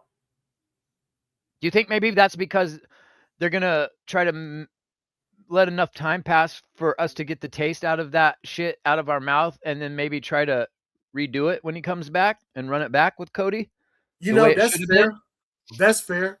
That's a fair assessment. Because it doesn't that's the only thing I can think about is that makes sense as to why the fuck Randy Orton has been MIA since WrestleMania. I would agree with that. If that's the case, I would agree with that. And Orton comes back. And I'm sorry, I'm not the one who usually goes and says this, that wrestlers should come out and apologize to their fans about what we just went through at Mania. I kind of feel like Orton should come out and be like, y'all know me better than that. And that wasn't all me. That was Pat, Orton is probably outside of John Cena. Undertaker will never break the fourth wall. But outside of John Cena, sometimes CM Punk, Randy Orton's probably the only other person I know that could probably go out there and speak some real shit and not get in trouble about it. Right. So, have you gotten any word from Club WWE in your email yet? Not yet. But I've also heard people say that they have not started releasing email information yet. They're still trying to get it together for the most part. So Cena just said that part of being the club means you get discounts on purchases, and then they showed Before like they title hit the belts shop. and shit, right? Yeah, before they hit the shop. Well, the title belts are like $700, $800 now. So what are they going to give us? Like 10% off, 5% off? Now, if we're part of Club WWE, I want at least 50% off. Oh yeah, we ain't getting no 50% off, bro. There's no way. Oba. I don't even think they'd give us 20% off. What do you gonna think? 10, 15? God, I don't know what it is about Jade Cargill, man. She's gorgeous, man. Jade Cargill's gorgeous. Now, Rob, you was talking about being the worst champion. Let me tell you something. At least Jade Cargill defended her championship. That's all I got to say. She went out there, defended her championship, and she worked while defending the championship. Regardless of how good or how bad she was in the ring, she still went out there and defended that championship. Liv Morgan Yes, she did. Otherwise, she wouldn't have lost the damn championship. Hey, no, remember Jade didn't. No, Rob's right. Jade went like 90 days after she won the title before she even had a match. Didn't she? Oh, you're talking about like after she won the title. Once she won the title, she didn't defend it for at least 3 months. Oh, Rob said 4 months. Yeah, Rob's correct. No, I remember. She caught hella flack at the beginning of the year because it was like January and she still hadn't had a match or some shit like that. Well, didn't she wrestle on Saturday night's main event against Tiffany Stratton? Yeah, I'm pretty sure she only defended her title 2 times. Once against Tiffany, and then when she lost it to Rhea. Hold on. Yeah, no, Rob is right. I remember. She did not defend her title at all for a long time. JD was God. He talked about it every episode because they had a good match at last year's WrestleMania. Jade Cargill's match was really good. Even this year against Rhea Ripley, she probably had her best match she's had. Oh, she defeated Tiffany Stratton for the title. Okay. Oh, well, I was wrong. Sue me. Whatever. But with that being said, I'm not. Because we're, as wrestling fans, we're all caught up in the current situation, and it's just always looking for, the wheel keeps churning. We don't ever really get to go back and so it's easy to forget some stuff. But the WWE, for whatever reason, crowns a woman champion, and then she defended her title against Jordan Grace on SmackDown. Oh, Jordan Grace, that's who it was. And I don't think anybody's seen Jordan Grace since that match either. Oh, she's I know where she's at. Jordan Grace is doing a promotion with her husband. So they're out. They've been all over Facebook. Did you see her new hairdo and the reaction that he had to her hair? Did you see what I tweeted to her? I didn't see that. So her husband said her husband told her she looked like Rick. She was like he said something like she looked like Ric Flair, and so I tweeted to her and I was like, "Nah, your hair," and I put a GIF of I said your hair is giving, and then I put a GIF of Greg the Hammer Valentine, that blonde mullet that he used to have. Yeah. That's Jordan Grace's exact hairstyle right now. I don't know why she did that to her hair, but not her best look. I'm gonna have to go look at that. She looks like something between like the lines of Ric Flair and Greg the Hammer Valentine with her new hairstyle. It's not good, bro. It's not good. Issa apparently, according to Yuri, says Issa has Jade Cargill, and I want Jade Cargill to win, just because, I mean, when WWE gets lazy, they just always default back to Rhea, and I'm already tired of that. But if Jade wins today, I feel like they just are playing hot potato with women's titles, and I don't want to see that either. You know what I want to see? I would love to. We just mentioned her. I would like to see Jordan Grace take the title off of Rhea Ripley. I would like to see that. And you know what else? I want to see more Chelsea Green on my TV. Okay? Please. I fucking agree 100%. I want to see more Chelsea Green on my TV. Okay?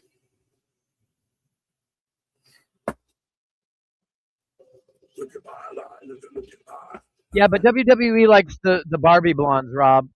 Jordan Grace is like an action figure with a Ric Flair wig. Trust me, go look at her. Go look at her little video from the other day. Oh, yeah, I would love to see. Yes, Rob. Does Blake Monroe come out tonight? Absolutely. Give me more Blake Monroe, too. Absolutely. I love her. I Or love is she her. going to debut She in was on England SmackDown. next week? She was on SmackDown. So Oh, she debuted? yeah, she was on SmackDown. She was with Chelsea Green. Oh, I did not know I did not know that. Did she have a match? So, nah, there was a backstage segment. Okay, So yeah, okay. I want more Blake Monroe, more Chelsea Green. Give me some Julia, please. Please. Oh no. Don't no that's a little pressure point for me, the fact that they're in Italy and they did nothing with Julia. Oh yeah. She sure is. That's right. That's right. Why is she not? She cut a promo on Twitter yesterday in full Italian. She speaks full Italian. Yeah, I saw that. I did see that. She Maybe changed should her look and appear. everything. Hey, let Julia come out and interfere in this match and and throw her into the mix, please. Yeah, that'll be awesome. You're going to get a crowd pop, a huge fucking crowd pop. Bro, if Julia comes out, I think she'll get the first reaction she's ever had on the main roster.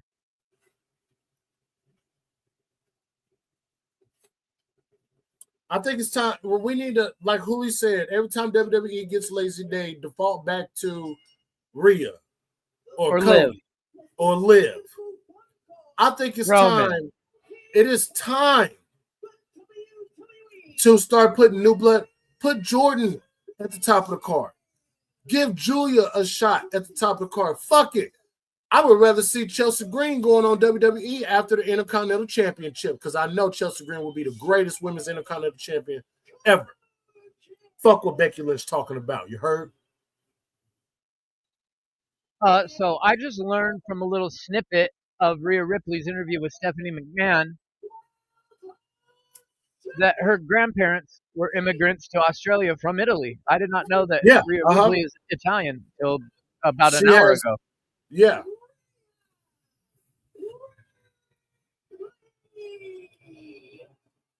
The red looks good, Rhea. The red looks good on you. Is she wearing red? The red and black, man. Her jacket is dope. It's the ribs. The ribs is on her jacket and stuff. That's dope. Like a skeleton's ribs is on her jacket. That's fire. Jade Cargill looks like a goddess. Mariah Monroe. I refuse to call her Blake. That's what I said her name should have been. When she first got to NXT, because I kept calling her Mariah Monroe.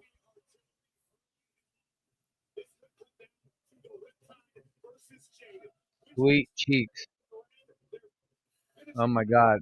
Put the camera on her backside. Oh, sorry. Thinking out loud, my fault. Patrick Palmer got the cakes.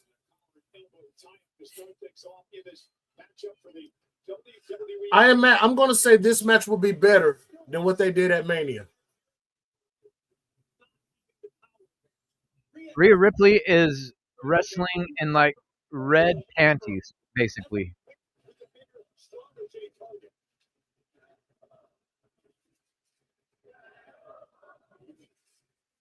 Let's go on a chance for the over 12,000 here tonight. Was taken out by Rhea Ripley, and they're still in the collar and elbow tie-up. Ripley did find a way. Okay, Jade, let's go.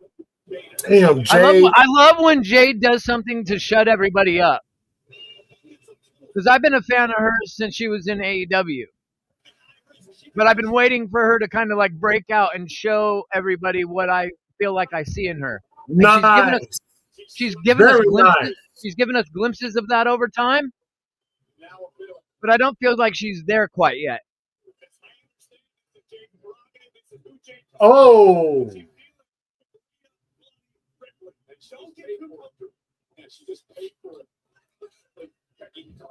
They need to do a lot of shit talking in this match. I think that'll make this better.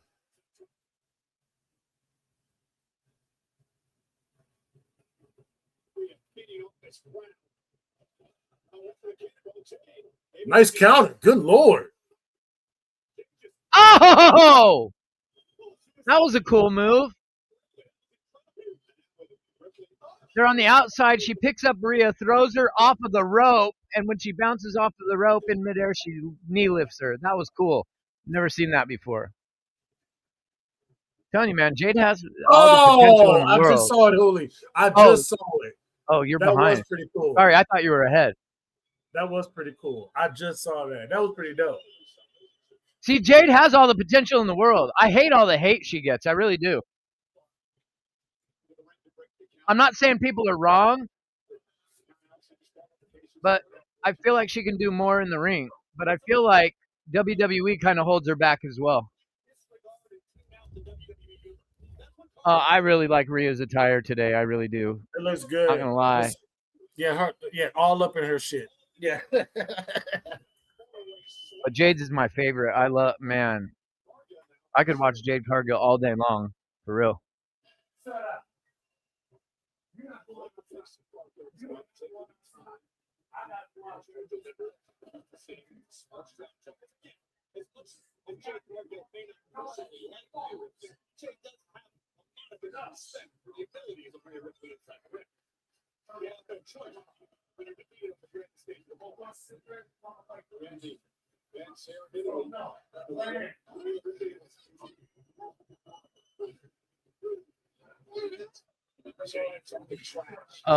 While we are, oh, hold on, chat. I gotta reset my.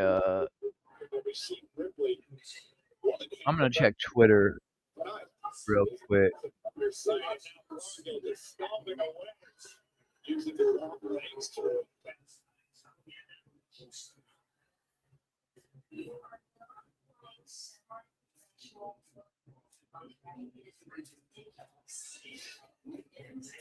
Oh no! I come back and my motherfucking shit froze.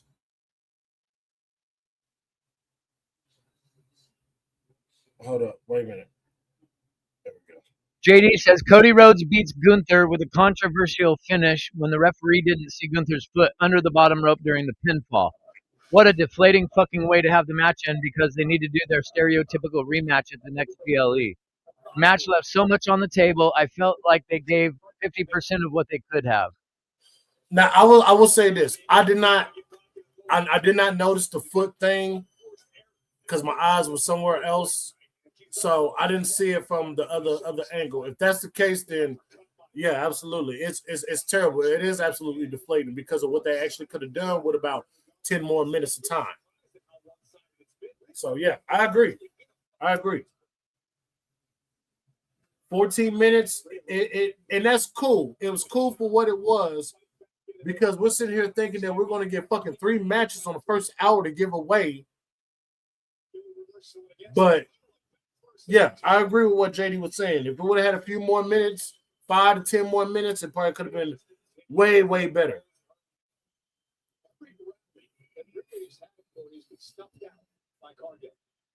Decisively as well.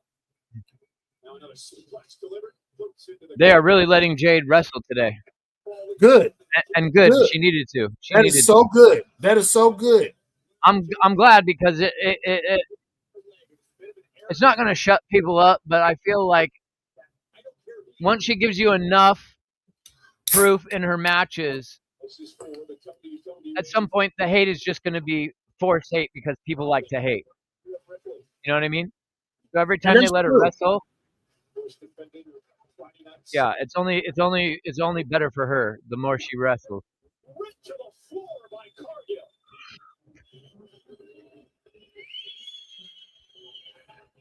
This has been alarmingly one-sided so far. It's been pure dominance.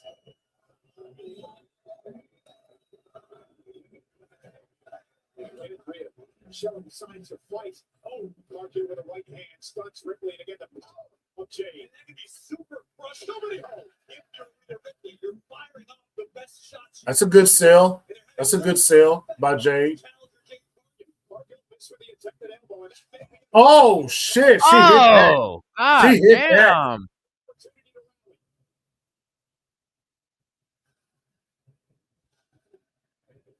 Oh, clothesline. Oh, pummeling her. Oh.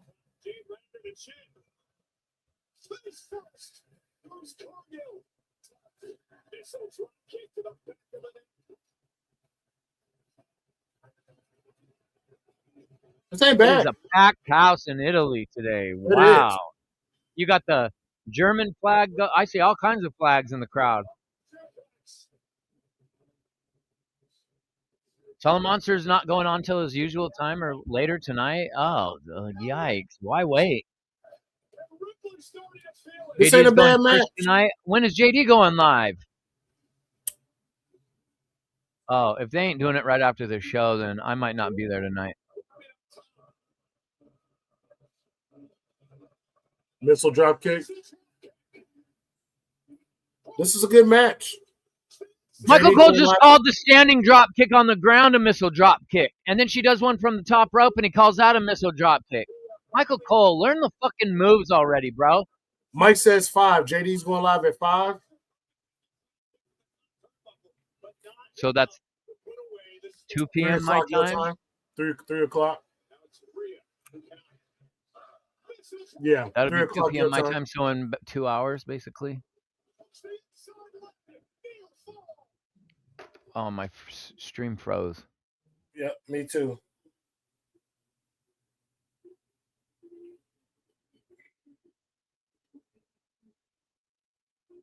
There we go, Jade. Come on.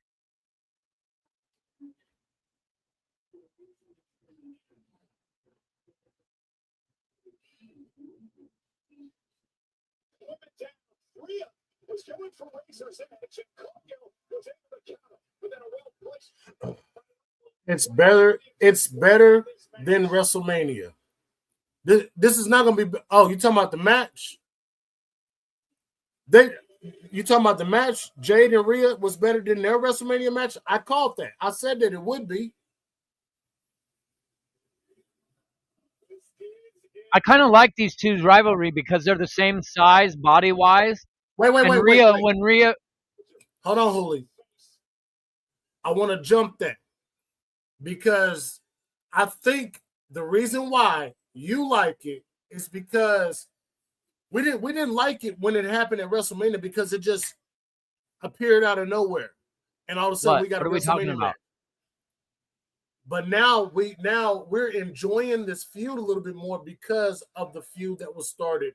It had some time to brew and get thickened. You know what I'm saying? So, but I like their feud too because they match size wise, and when Rhea and Jade are fighting the other girls like Alexa Bliss and Liv Morgan, and they're so small, it looks really off to me. And I'm like, well, both of these women should never lose to any of the other women. Maybe Raquel also is the same size as these two. But the three of them, all being the same size with each other, they give that pro wrestler look that I feel like a woman should have as a pro wrestler. Damn. She darted Razor's Edge Jade. Oh, my God. Like Liv Morgan don't give me pro wrestler vibes when I look at her. You know what I mean? And that's how I feel about Liv. But these two, I'll take this feud all day. Whoa. Whoa, camera. Hello. Whoa, camera. The cameraman got a nice shot of Jade's lips wide open. Don't move. Don't blink. Don't move. Don't blink. Wow. Cameraman, good job. Jade might need to cover up a little more because just like with Jada Parker. They're botching. They're botching. Oh, my God. Rhea's back. Oh, Jesus. Her back. I know her back feels fucked after that botch. Oh, fuck.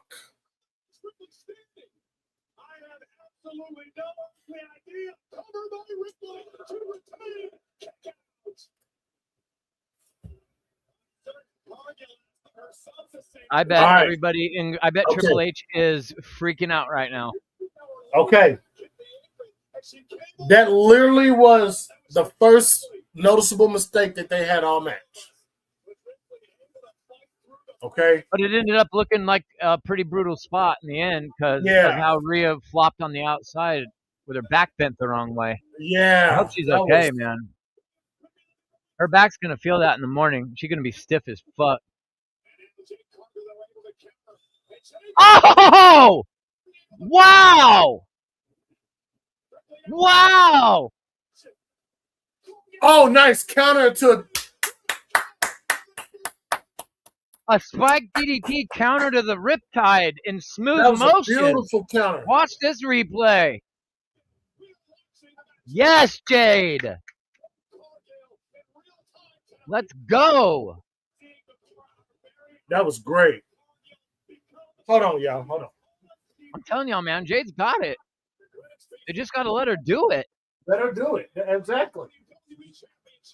Rob is right. Jade looks more confident in this match today. She's wrestling like she's been wrestling for years today.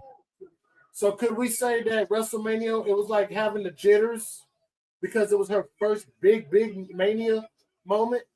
I thought their match at Mania was good. Yeah, it was good. I thought it was one of the better. That match was one of the better matches of night one.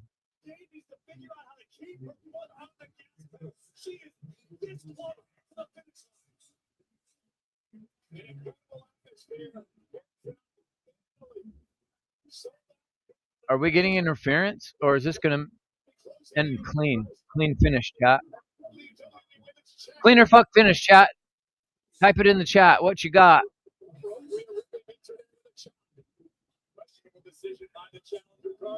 Yeah, they're not giving away Brock and Oba 2 free on TV. Why did they put that on the screen earlier during the pre-show?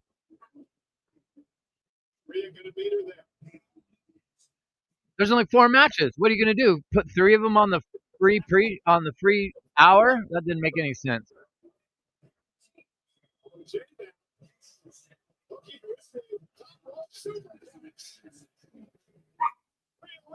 Let's go, Jade. Let's fucking go.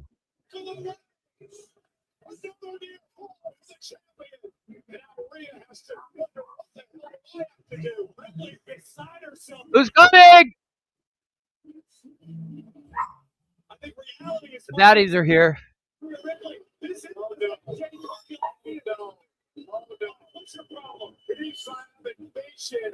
Marching to the wings, and you have to wonder what Jay Cargill's backup was and whether they're going to show up tonight. Ripley now out. Oh, Cargill. Rhea should have expected this. And off the destruction. Rhea turns it. They were stuck to the midsection. Ripley and Ella. Looking for Riptide. This could do it. Riptide connects. They botched. God damn it. B-Fab, you suck.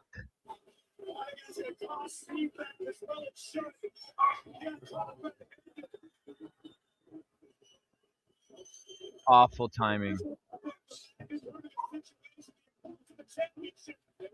Yeah, I agree, Rob. I knew it was good, but the more that they interact, the better they're going to flow together in the ring.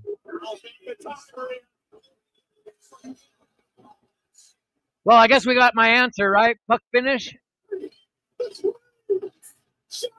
Look at Charlotte.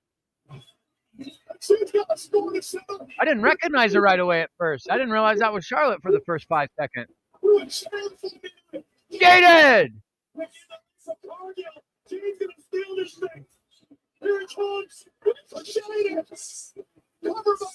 Okay, let's go. The fans are into this match now, aren't they? They're all standing on their feet.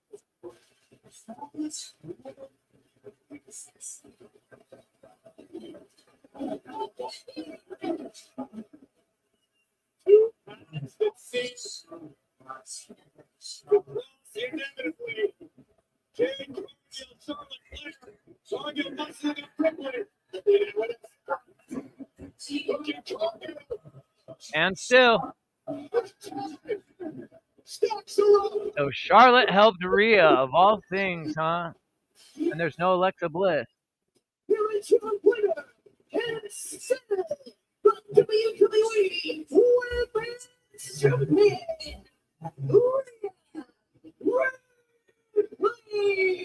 Okay. I'm not mad at that match. Oh, there's 5 matches today. Okay, there's 5. There are 5 matches. They're gonna today, get a not pork four. chop. Charlotte came out and helped Rhea, and Rhea retains. Charlotte BFAB, came out. well, the baddies came out, completely botched the timing of grabbing Jade's foot to put her on the rope, and BFAB went to grab her foot, and Jade moved her leg on accident because she's with her eyes closed, on her back. And so BFAB missed her leg right as the referee goes to hit 3, so he had to stop on the count of 3 so Jade could lift her leg and put it on the rope, and then he could see it. So it was a complete botch. And then he gave Rhea Ripley jaded, so Charlotte came out, attacked the baddies, and then she put Rhea's foot on the rope, and then riptide and 1, 2, 3. All right, very good match. Yeah, it was decent. What would you say that match was better than a WrestleMania match?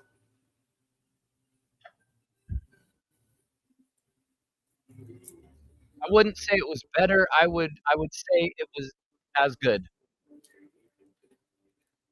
The crowd towards the end, when Charlotte came out, the crowd exploded.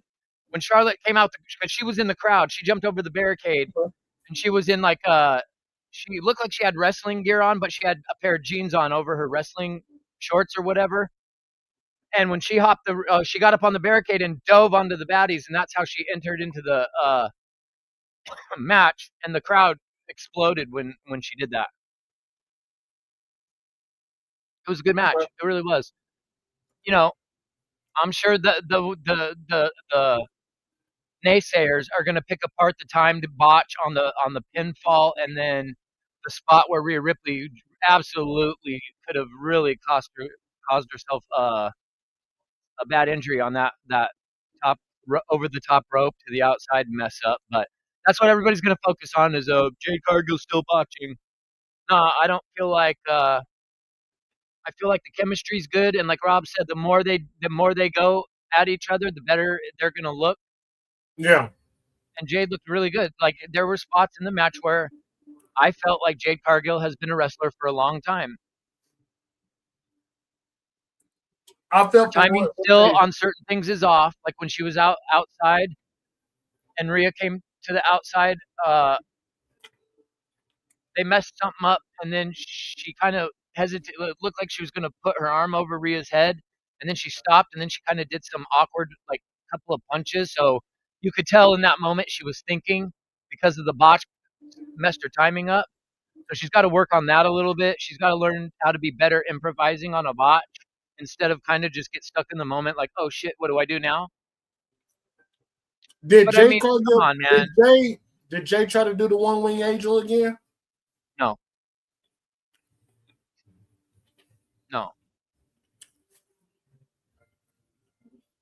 I wish she would. I wish she would use that as her finisher than the jaded. I don't like the jaded. I don't like it. What do they call them? What does she call the one wing angel? Was it the Eye of the Storm or something like that? Hmm?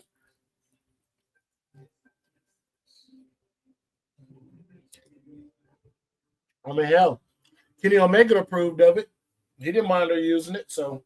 As good as it was, but the interference was bad. Specifically, I didn't mind the interference from Charlotte. It's this BFAB situation, man, and I don't want to hate on any of the women at all. I really don't. But I mean, BFAB's been in the company now. Right. When something is not right, we got to call it out. The whole B5. This is how bad Shit Row was. Shit Row was such a bad faction that nobody from that faction is in WWE except for they kept BFAB.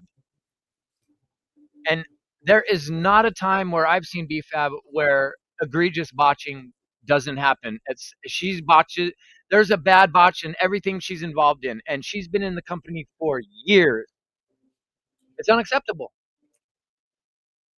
Like her missing the timing on grabbing Jade's foot to put on the rope in time for the referee to see it before he had to stop on 3.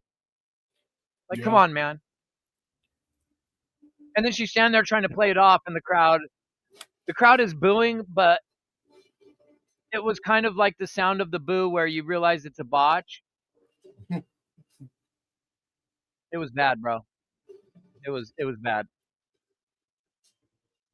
I don't really see the purpose of B-Fab and Michin. And had they not been the baddies for Jade at the time of the releases, that I think both of them would have been released. I really do.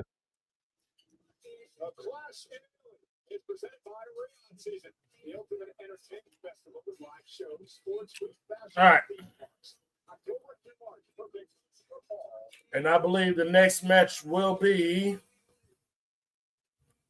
Brock and Over. Locked In, featuring Trippy Red by David Guetta and Morton, is an official theme song of Clash in Italy.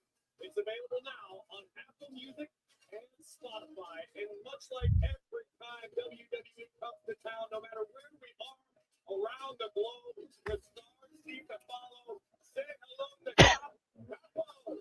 Who is Capo Plaza? He's an Italian rapper. I ain't never heard of him. Who the hell is this guy? Because he's an Italian rapper. We don't Oh, he's a know who football. it- No, the first guy that was the rapper. Oh. Yeah, I don't know who that guy is.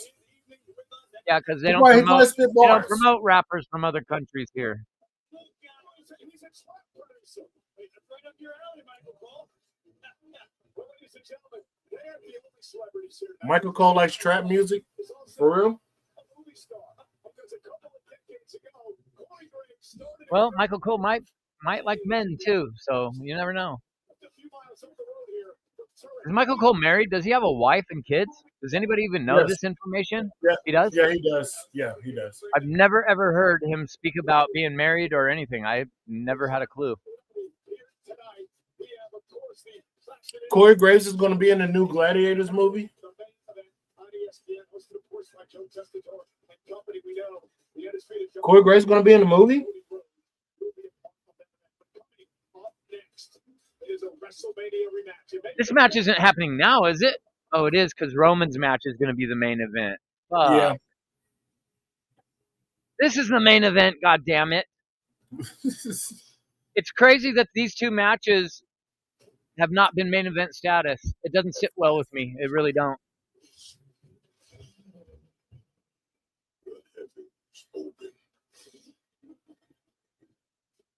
Whoever's narrating this, epic voice.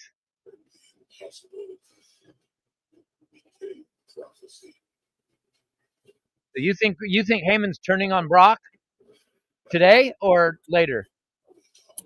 So, part one of what I predict has already happened. Gunther lost. Yeah. If Gunther wants this match in the summertime, would it be fair to say that it might be too early to do it now? Because I was thinking Gunther comes out, not necessarily interferes, but have some kind of like a little stare down with Brock Lesnar, which forces Brock to lose. But then you'll have Paul Heyman. I don't know if Paul Heyman is going to be out there. I'm pretty sure Paul Heyman is going to be out there for this match.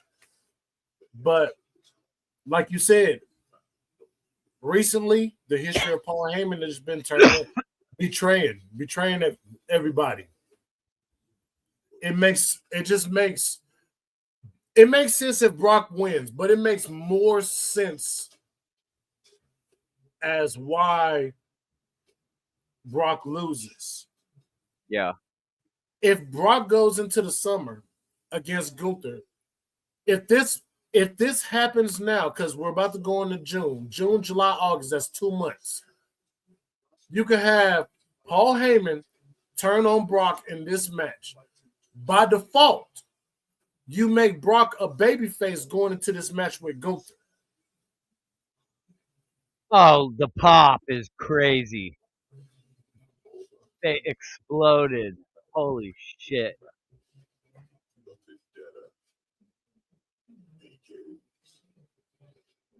Vendetta. This is a great vignette. Everybody's standing up. Everybody's standing up. Oh my God, here comes Brock.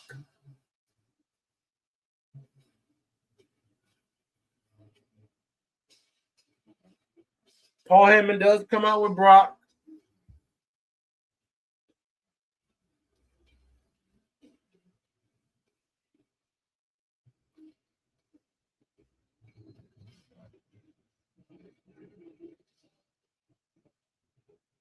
They just talked about him being retired. Michael Cole just said the scariest retired man today.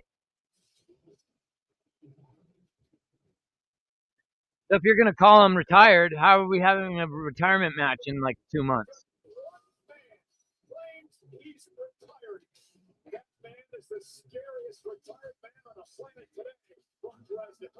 Because we're not talking about any mere mortal man like the Bull. We are talking about the beast incarnate. This is the first time Brock Lesnar has competed in Europe since 2002. And tonight, it could be argued that it's soon 24 years ago. That's crazy. for 24 years. Since 2002.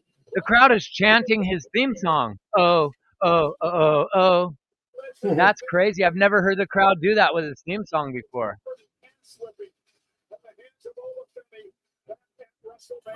Oh shit! Wrestling Bios is he got a new episode out.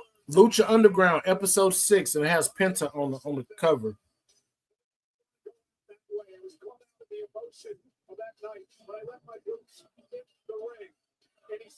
Well, since you brought up Lucha Underground, I will shamelessly plug that last night on my stream I announced that I'm going to start covering the episodes of Lucha Underground just to do something different, and I'm getting to a point where like it's always in the back of my mind when I'm on my stream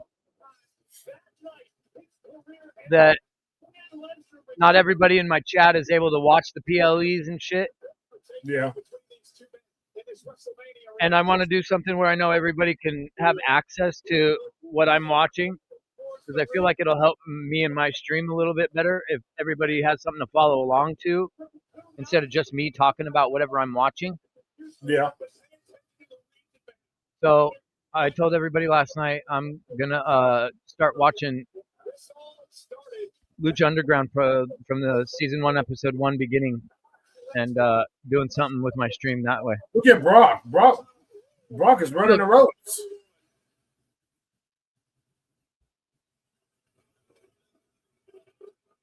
So be on the lookout for that. Y'all heard it first. Oh, here we go. I got to turn on my TV for this. Yeah. Good call. I'm maxing my volume right now. Ooh.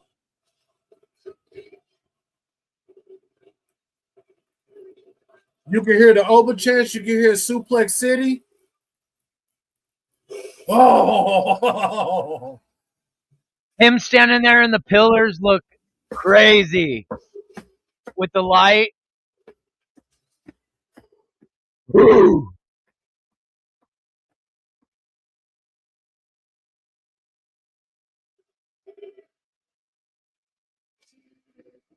Ooh.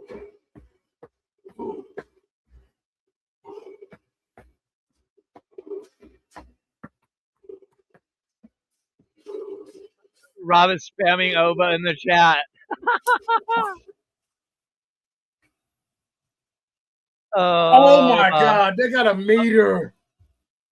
Oba. They are. Oba. Yeah, when they pull out the meter, that's the aura farming meter. Oba. Oba. Ooh. Ooh. Look at him. You can tell he's feeling this crowd, man. Oba. Ooh. Ooh.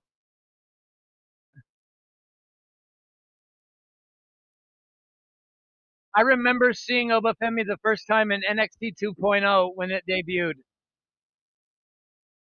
And I remember thinking, why the fuck did they have a pro wrestler wrestling all these up and coming pro wrestlers? Like, he looked ready. He looked ready then. I don't know what they were hoarding him in NXT for so long for was, but I'm so happy to see him on the main roster. He is awesome. He's fucking awesome.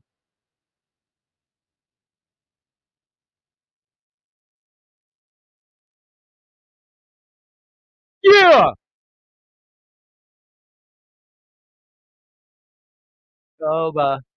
Oba. Ooh. Ooh. Good Lord, this crowd is on fire. Listen to that chant, man. God bless.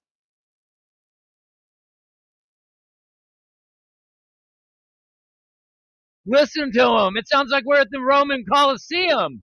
We're getting ready to watch two gladiators. Woo! I got chills, chat. Woo wee.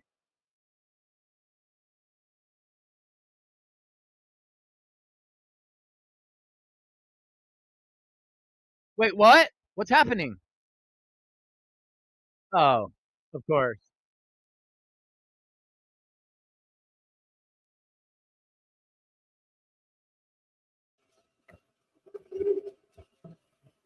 Man, my lady was calling me, and I don't know what's going on. Hold on.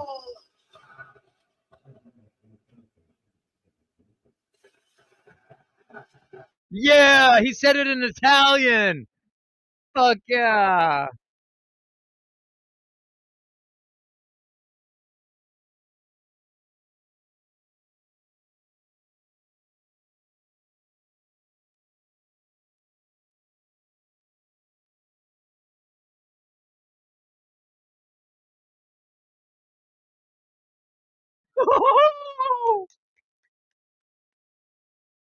Oh shit!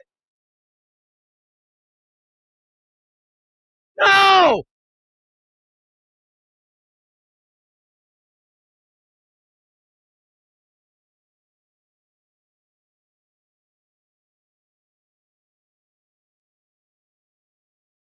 This is what they came up with?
What the fuck am I watching?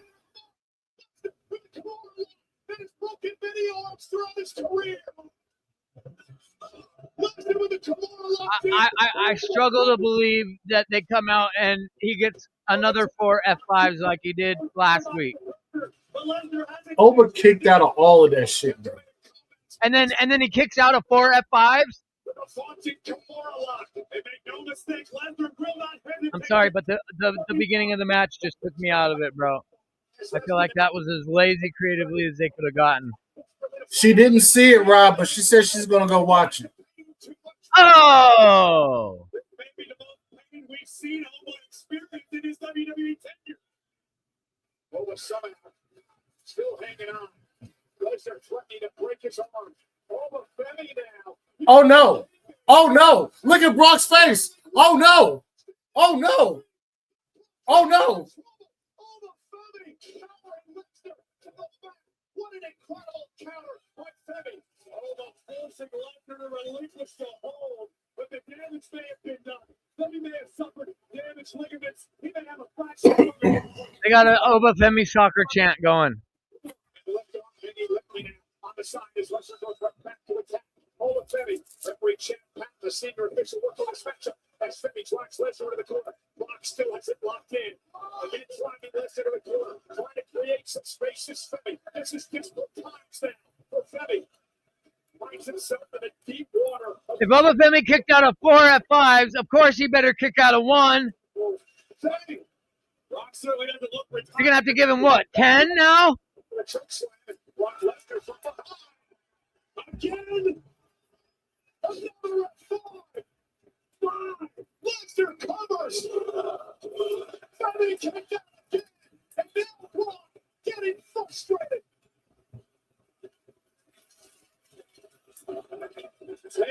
Hooley, Superhuman. bro, Hooley.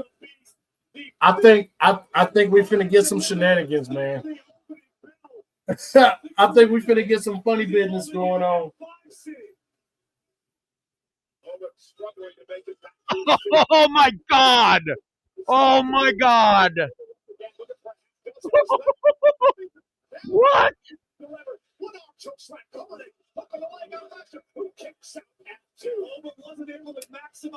That would be sick if Wardlow came out. I ain't gonna lie. But there wasn't full impact on the choke slam. They debuted Wardlow right now during this match to come out and fuck some shit up, fuck both guys up. Sheesh. I'd be okay with that. Oh! Counterparts don't mind we hang out over here. But now Femi.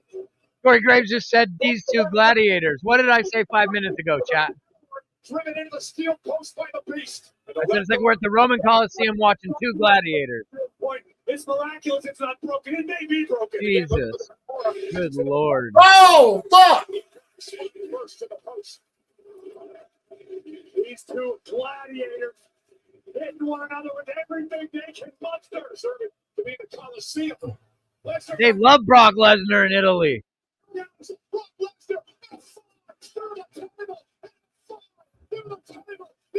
Man, Brock is spamming the special button, isn't he? Yeah, you wouldn't even have this many fucking F5s built up on your character if you were playing the game right now.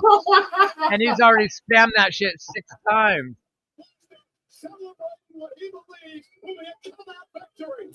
Oba just no-sold everything. Brock wants a count-out victory. Does that sound like Brock Lesnar to you? Oh, he is leveling Brock Lesnar. What the fuck? He threw Brock Lesnar! He shot-putted Brock Lesnar! I ain't got there yet. I'm waiting on it. Big European uppercut. Oh, my God. Oh, my God.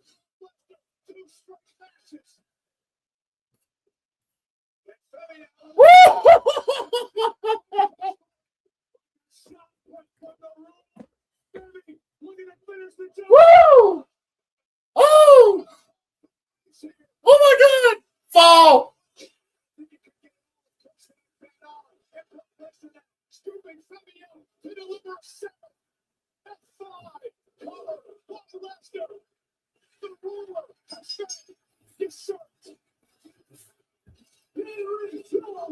Are you there yet?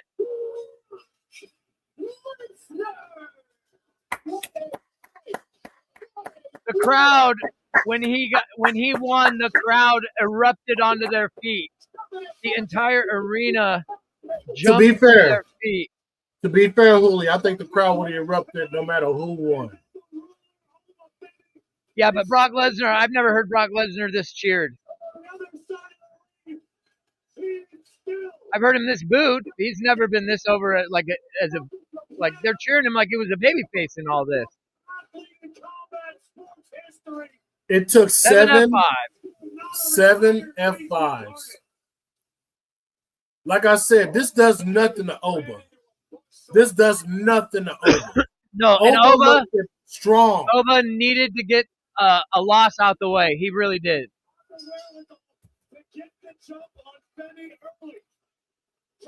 That's fine. Oba Femi has suffered his first loss since debuting. And I'm glad they weren't treating him like a Goldberg and like counting a win streak and doing all that. I'm okay with Oba Femi losing here today.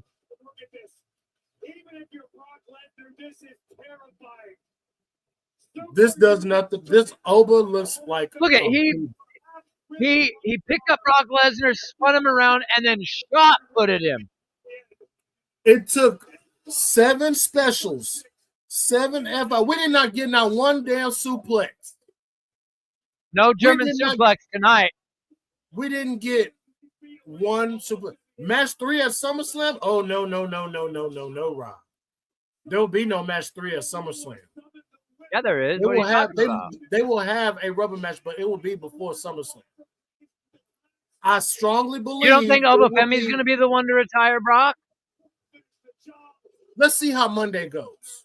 Because if they continue to start talking about this story as if it's continued, because you're going to need, it's a rubber match now. It's going to be, you need that one person to win. So it's tied. See, 1 + 1. It's your turn. Look at this. Look at this bullshit. Now, yeah. Look at Braun Breaker. So now, what you said earlier about Brock Lesnar and the whole retirement thing and stuff. Are you watching? Yeah, I'm watching. Who is it? Oh, there go Julia. It's Julia. Get your ass out there. They show her in the crowd. Santino.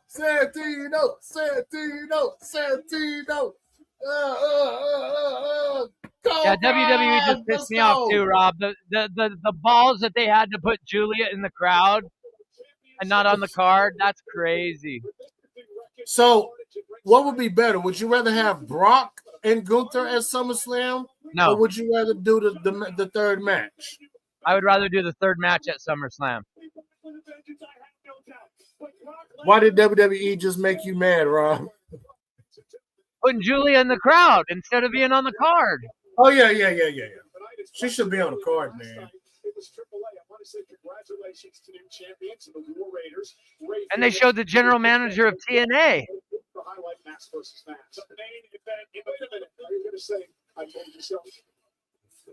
Looks like we're going to get a little video package of what happened at Dojo Las Noches. Yeah, I watched this match again last night before I went to sleep. En cada página de cada historia se dibujan rivalidades. So I was watching TikTok after I got off stream last night, and Con Man popped up onto my feed, right? Giving his reaction to this match. And I'm like, look at all the content farmers all of a sudden on the AAA bandwagon, right? Have they ever posted about AAA before? No. But he noticed one thing. When Americano comes out for his match last night, Kaiser, and he gets to the ring, there are men crying. What the hell's this? I told you. There are men in the front row literally shedding tears when Ludwig Kaiser is standing in front of them.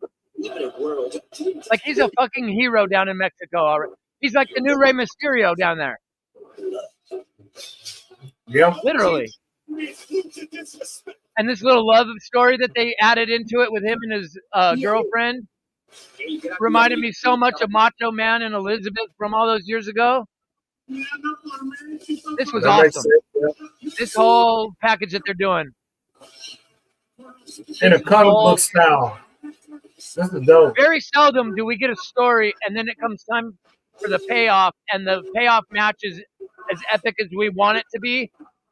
This was that last night. The match was we've been waiting for this match for months. We knew this match was coming, and it couldn't have been better. It couldn't have. It was damn near perfection. This was the best and Meltzer story. Better have given that shit 5 stars. He better have given that shit 5 stars. This was the greatest story since the rendition of the insertion of the bloodline. Yeah. This has been an amazing feud. I love everything about this feud. In the beginning, it was like, what the fuck? Because we with the whole Chad Gable. They booked this whole match perfect. Bringing the cameos of his girl, of Pimpinella, of the kid in the crowd, the blind guy. They brought them all back for a little spot in the in this whole thing last night, and it was like a movie. And then he gets to kiss the girl at the end. Like the whole thing was it was pro wrestling money. God, he's a star down there, man.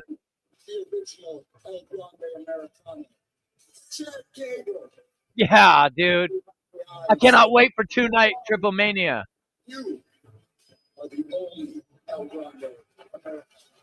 Wow, they're gonna do it in the Luxor, huh? So night 1 in Vegas and night 2 in Mexico. Okay. So I don't know why they're in separate nights, not back to back, but whatever. Night 1 is live from the Luxor Theater in Las Vegas. This is going to be the first time we see a 2-night show where we go, yeah, 2 nights was awesome. Mexico City. It's the first ever 2-night Triple Mania. Like September So 11th. Ruka, man, you're getting a big spot really early on. You only been on the main roster for like a month and a half, 2 months. holy shit, I forgot all about Sol Ruka. Why is this should have been before Brock and Ober? I'm sorry. I know, man. Hi, Sol. But they knew that Oba and Brock was going to get a lot of noise. So then you put this match because the crowd's going to be rather probably quieter for this match so that they can be up again for Roman, right? Because if you do Oba and Brock and then Roman at the end, the crowd's going to be asked out for the main event. So you handle yours. I'll be right over here eating my Saturday night main event in between those shows, Hulu. Which shows?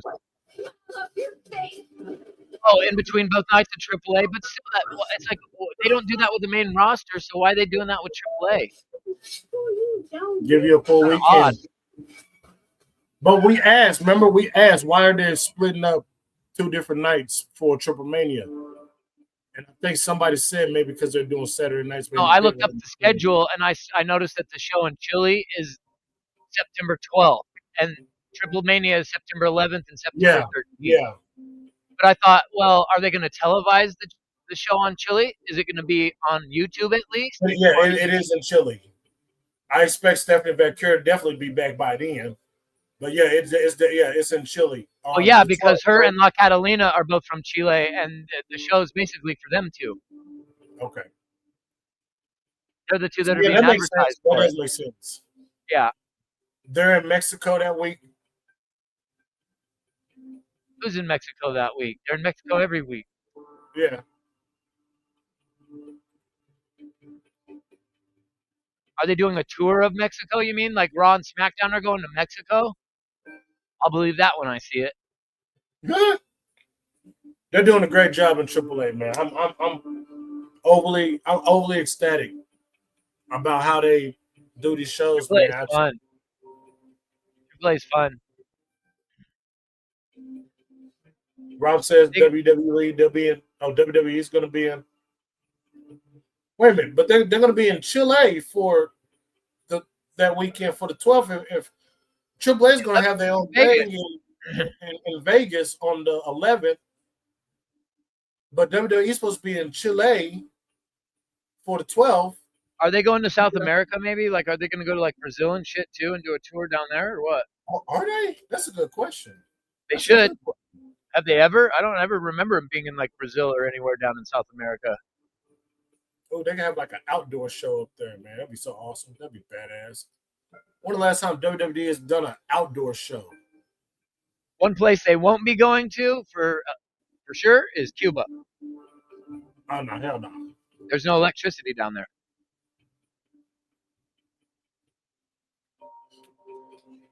Man.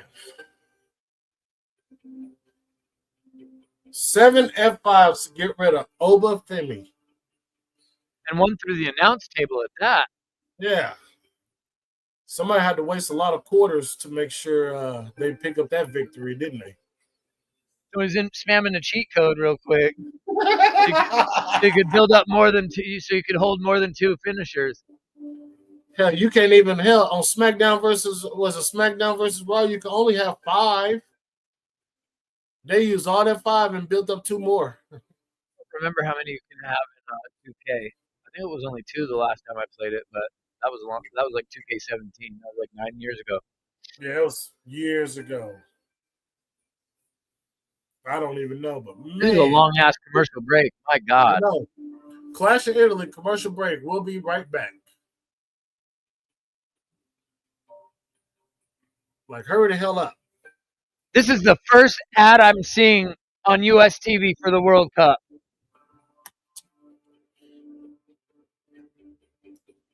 Mbappe! If you know, you know. Any soccer fans in the chat? Any football? Football. Messi. Come on, you got to show Ronaldo now. Wow, that's crazy. They didn't show Ronaldo. It was disrespect. The I countdown. am most excited for the World Cup. They come back in Italian. Italiano. And then they cut him off. Nice. And then they cut him off, yeah. This is Clash in Italy. We're in Turin tonight, the first ever WWE. This is the first pay-per-view ever in Italy? Really? You know, SummerSlam is coming to US Bank Stadium in Minnesota, August 1st and 2nd. 2-day combo tickets on sale now. I like how the SummerSlam logo is in purple this year because they're in Minnesota. Viking colors. I've been asked Yeah. to The Miz? scary movie. A movie I'm not even in. Despite the fact Danhausen? Is this going to be a Danhausen thing? dramatic, and I can cry on command. Just watch. So you crying? What? No, just there's a new scary movie coming out. What? Scary movie? Dude, I love scary movies. What?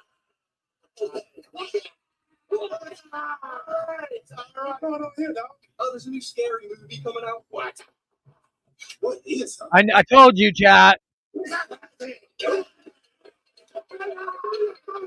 Marlon Wayans. Yo, what's up, man? What's that?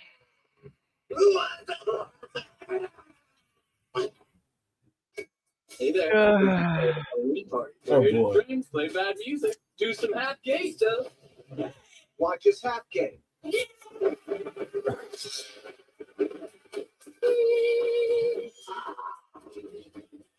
I'm gonna wipe that smile off your face. Stop smiling. This is the mental ward. Everyone smiles in here. Good God. No way, Jose.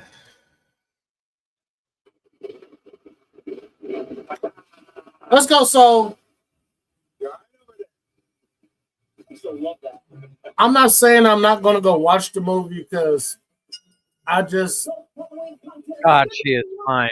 Good God Almighty. You know what her vibe reminds me of? I love the colors. You know, her like ring attire and just her presence in the ring. You know who I see when I watch her? Lita. Huh? Lita. Yeah. Lita's the only other woman wrestler I know that actually wore like loose jeans and stuff like that. I can't Like think of baggy anybody pants, else. right? Yeah. And then I had can't- like I a little can't think of bathing anybody suit else. bottom underneath. Into the ring against one of the greatest female But she looks like her in the ring too. And every time she goes to do the soul snatcher from the top rope in the corner, not off of the middle of the ropes, it reminds me of Lita doing the moonsault for some reason. The Lita salt, yeah. Rob says whenever WWE goes back to the USA and you hear those crowds, it's going to be so sad. Bro, I plan on going to SmackDown on July 10th, man. So I don't know. We'll see. Looking for her defining moment here.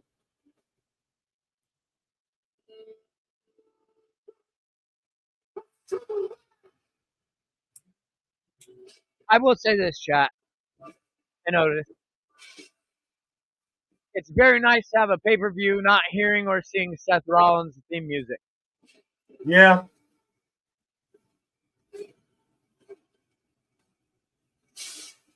Becky looks good, man. It's the hair for me. For some reason, it's the hair that's making her look really good. She looks good here, standing there with the smoke going off.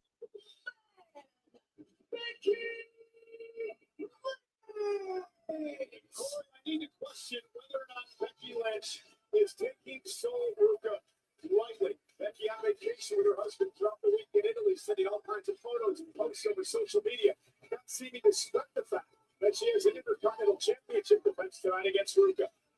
The reality is Becky Lynch exists in Oh man, who's that in the crowd? any big deal. Man, I gotta Oh, go to Italy, man. God, is that Becky's sister? I don't know, but This could be sweet said mother to of be just another redhead. day for Becky Lynch, a woman who headlined WrestleMania. There has been no moment too big for the man, and I don't expect it to start tonight. For Soul Ruka, it is her first match ever in Europe for Becky Lynch, her first career TV match here in the country of Italy. Becky Lynch, who has held the Intercontinental Championship. I have my iPad on mute at work, so I don't have to hear Becky's music. So win for me. I don't mind. I like her song. I like it better than her old one. Whoa, whoa, whoa,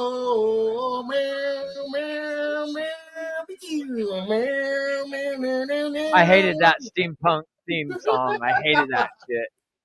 And it is interesting, the official in this match. Jessica Carr is the ref. Fucking with her. Becky Lynch has had a problem with the Corrupt car is what Becky calls her. Becky caused all of this here tonight when she Why does she get all of? Why do they put her in all of Becky's matches? attempted to pull down. I almost want to say they're still building some kind of story. She can wrestle. She did. That's one way to look Jessica Carr is a They're already wrestler. fighting. Becky Lynch They're already fighting. the official gesture. But just decent. Oh! Becky went for a cheap shot on Soul Ruka. Very That nice. was dope. Got Becky Lynch off balance early. What does Soul need to do to win the title? She did some Neo from the Matrix shit. It's easier said than done. But Soul does have an arsenal. Soul does have maneuvers that Lynch has never encountered before, or rarely. Soul needs to stick with what brought her to the dance. Lynch trying to use the official as a shield. Soul Ruka, though, will make her face plant. But Becky, what does Becky do to keep the title? Rely on her experience. Becky Lynch has She experience. does look so much like Lita, just moving in the ring. She really does. She flows. Weather the storm, wait She for flows her very opponent. nicely. Give me a minute. It's like fucking with my eyes. I feel like I'm watching Lita. Really, at Saturday night's main event, John Cena's last match. Look at how smooth she is. Nice thing. Cover and a kick out by the champion. She also took the world champion Morgan to the limit. She took Io Sky to the limit. And tonight, hopes to knock off Becky Lynch. I agree with you. Soul did do those things, but as we say in this business, almost only counts in horseshoes and hand grenades. Almost defeating Io Sky is not the same as owning a victory over her. Much like taking Becky Lynch to her limit is very different from being able to beat the man and take the Intercontinental Championship. Only 4 years in the wrestling business for Soul Ruka, coming out of the University of Oregon, part of the NIL program at WWE. Lynch now will send Ruka over the ropes to the floor. For Soul Ruka, a former NXT North American champion, the only title she's held here in WWE. Becky Lynch now for the baseball set. And also currently a WWE Speed champion. Oh, shit. And also finished third in this year's Royal Rumble match. And Becky now, Ruka able to sidestep the champion. Whoa! Use her quickness and her. Oh, what is she doing? Knock off Lynch here. Oh, Oh. Amazing. news there for Becky. Oh no! Ruka able to avoid contact at the last possible second. Now punch to the top. It's up to Lynch. And a high flyer who I have compared to a young Oh my God, Michael Cole! Lita. Give me your job! Get on the big stage here tonight. Look at no disagreement. Stop stealing my gimmick! Taking it high risk. Well, what happened? Michael Cole mentioned Lita. One thing I will say, Corey, We both did. I knew who you was talking about before when you asked me that question. She give Lita vibes all over. And yes, We're Rob, good, if man. Lita was- Everybody's if Lita was a following beach us. We're girl- leading the pack, you and I. If Lita was a beach girl instead of a punk rock style like girl, yeah. Dude, that's a tag team right there.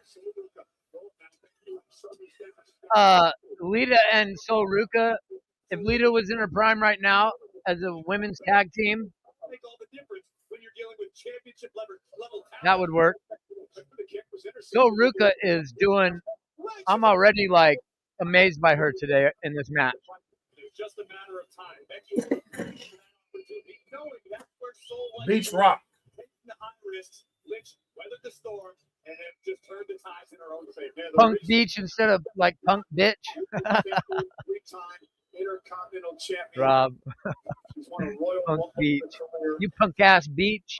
Now Becky Lynch in control where she likes it.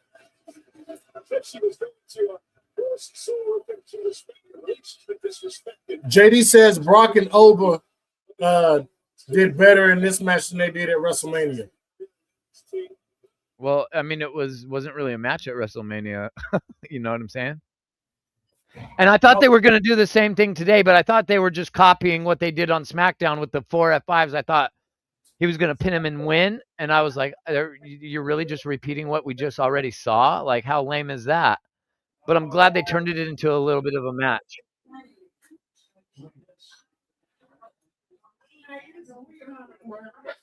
Come on, back.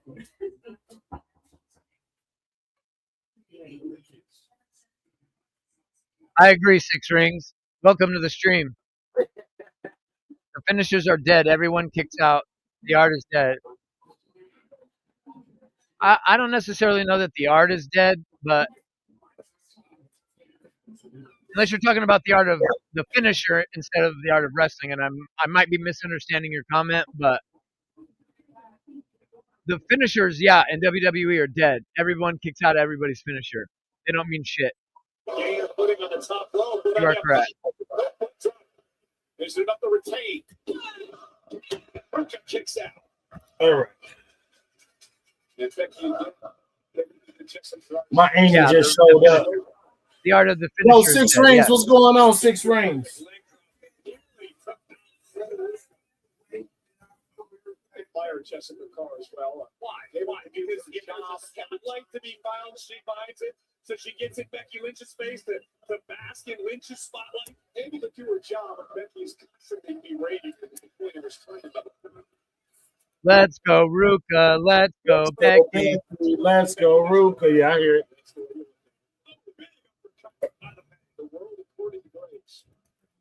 The Italy crowd is certainly alive. I feel like the crowd momentum is carrying over from last night in AAA. This crowd is alive and well. Americans have become desensitized, smartphone addicted zombies. Every U.S. show, everybody's staring at their phones.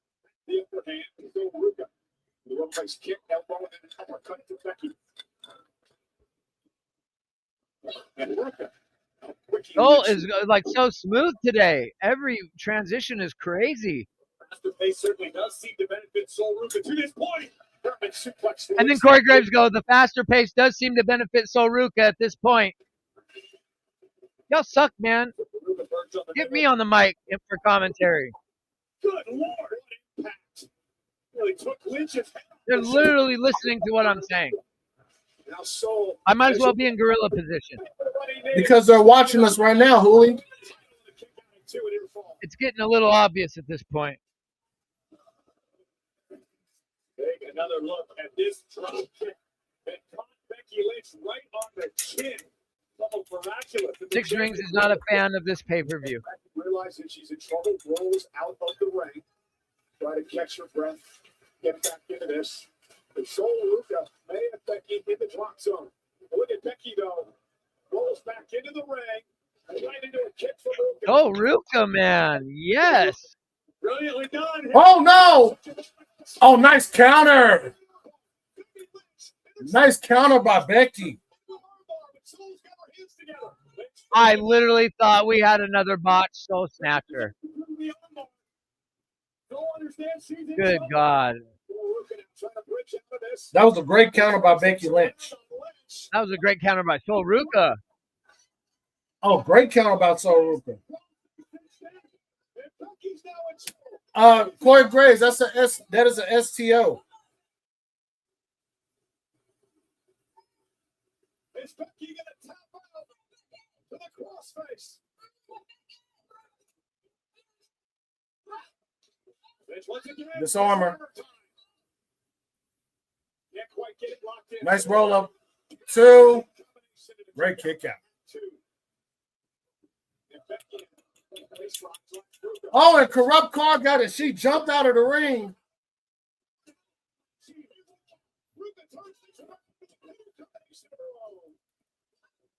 And Becky with a kick to Ruka. I think this one should be over. Oh, nice Damn. reverse DDT. Soul gets the shoulder up, and maybe Becky's frustrated.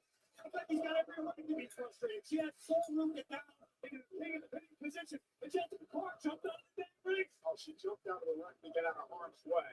She got back into the ring quickly, just not in time. That's right. That's right. I ain't taking your crap. Say it again, Jessica Carr. Yeah. I ain't taking your crap. That's right. And then Michael Cole goes, tell it like it is, Jess. Oh, nice counter to the manhandle slam. Oh, Ruka is killing it today. Dropkick to great effect tonight. This is the best she's looked on the main roster so far. Now, launched out to the apron. Vicious lights by Becky Lynch. Soul retaliates. Counts off the ring post. Under the turnbuckle strut. I thought the crowd was, not going to lie, after that last match, I thought the crowd wasn't going to be that loud for this match. And they're bringing it. They're bringing it for the ladies. I'm happy to see that. Especially since we already had the Rhea Ripley match. Yeah. I literally didn't think that they were going to make much noise for this at all. Oh my God! Big X Factor. Alita move.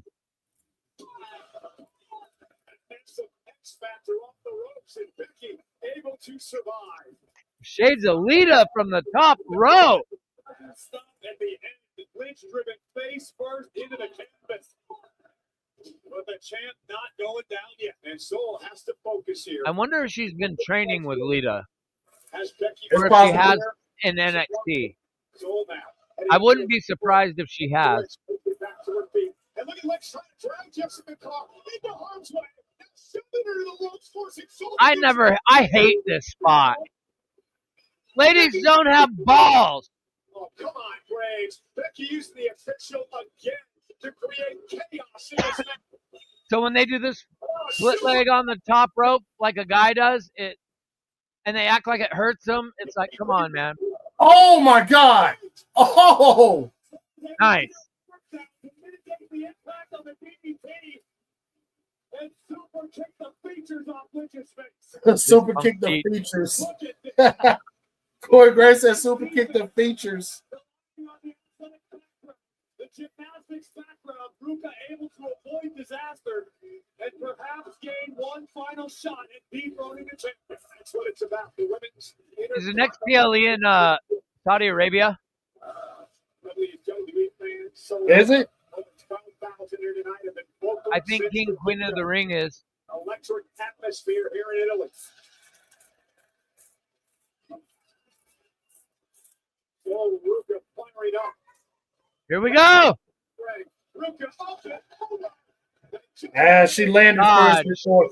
She landed first. Almost caught herself on the rope. Yeah. She kind of floated over instead of flipping over. Still has the ability to maintain her momentum here. And now Becky, the champion, back in the ring. Ruka launching herself off the top rope. Caught by Becky. Great catch. Oh wow, that was a great manhandle slam. Great match from these two, man. It is. It almost cost her. Exactly right. That extra It's okay, girl. Your titty's not out. You're all good. through the front flip off of the springboard. Gave Becky Lynch 6 rings. to attack and deliver a manhandle. Oh.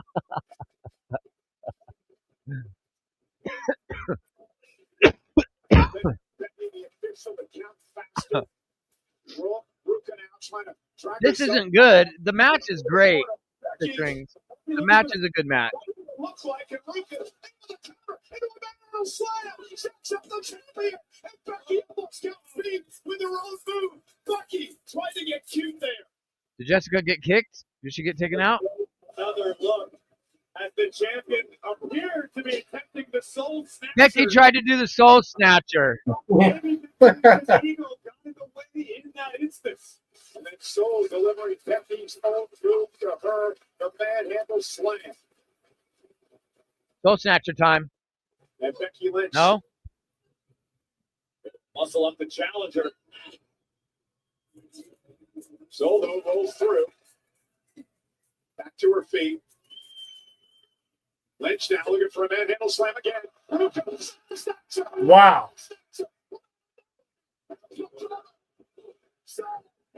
We got a new champion. No way! I told y'all we're gonna have a new one.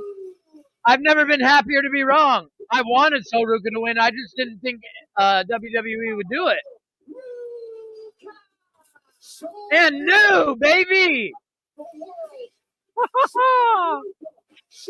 Becky Lynch wins her first major championship in WWE. With all of This this, just means that Jacob Fatu is not winning, guys.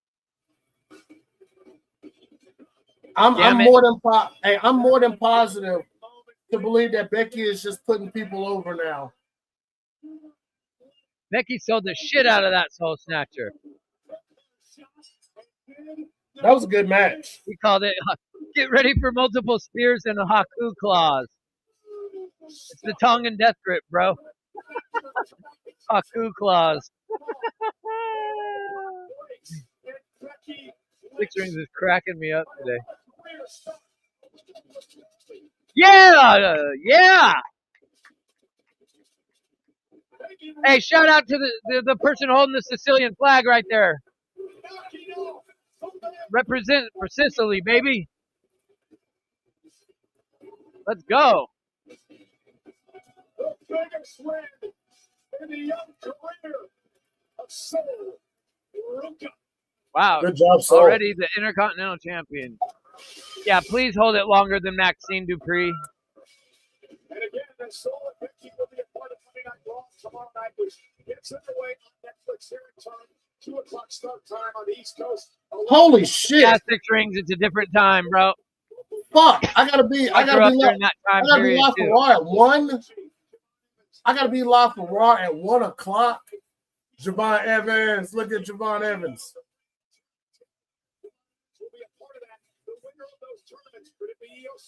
Hey, my ex-wife. My ex-wife.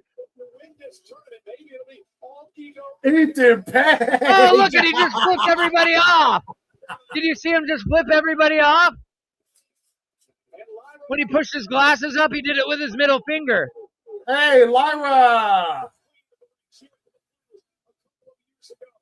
Who is that? Who is that sitting down next to Lyra?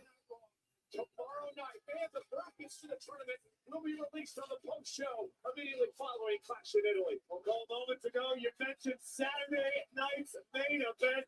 Listen to this. It returned to the world's most famous arena, Madison Square Garden, New York City, July 18th. Saturday night's main event. Tickets for Saturday night's main event are on sale right now via Ticketmaster. Also, Fanatics Games is back, bringing together athletes, celebrities, and lucky fans for the ultimate showdown across 8 epic sports challenges. WWE superstars Cody Rhodes, Rhea Ripley, Jey Uso, Liv Morgan, and just announced. All right. Now we only got one more match left. $2 million in prizes are on the line. Only at Fanatics Fest. Head to fanaticsfest.com for sign-up info, plus photos and autos are on sale now.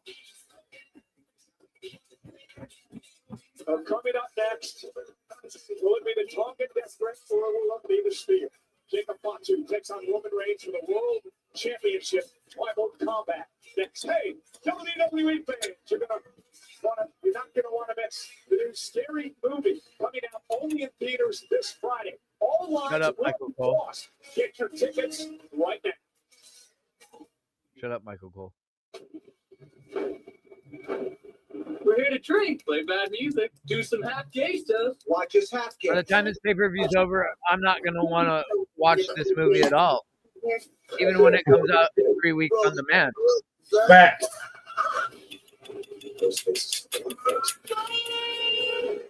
Fury, it's tribal Mortal Kombat time. You moved.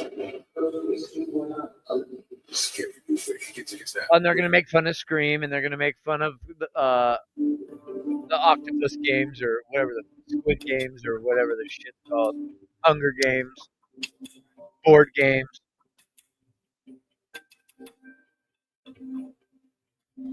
Six Rings says, I give this a 0 out of 10 worst pay-per-view of the year. You're fucking on crack, bro. I get that you were correct about the art of the finisher is dead, yes. You said things multiple times in comments that aren't wrong, but as far as this being a 0 out of 10 worst pay-per-view of the year, sorry, bro, can't agree with you there. You're entitled to your opinion, but you're also way off. Way off. There's no way the show's a 0 out of 10. What pay-per-view was worse? How about night 1 of WrestleMania? Facts. How about the Royal Rumble? Facts.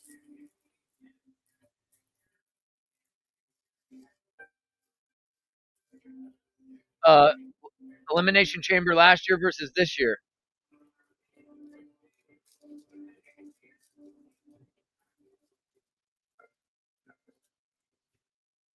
I mean, Triple H just gave us the match of the year last night.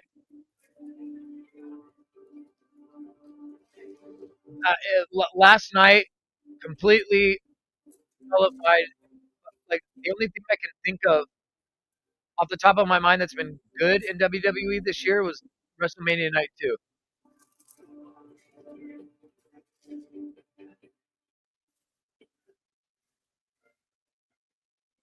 This show's been decent.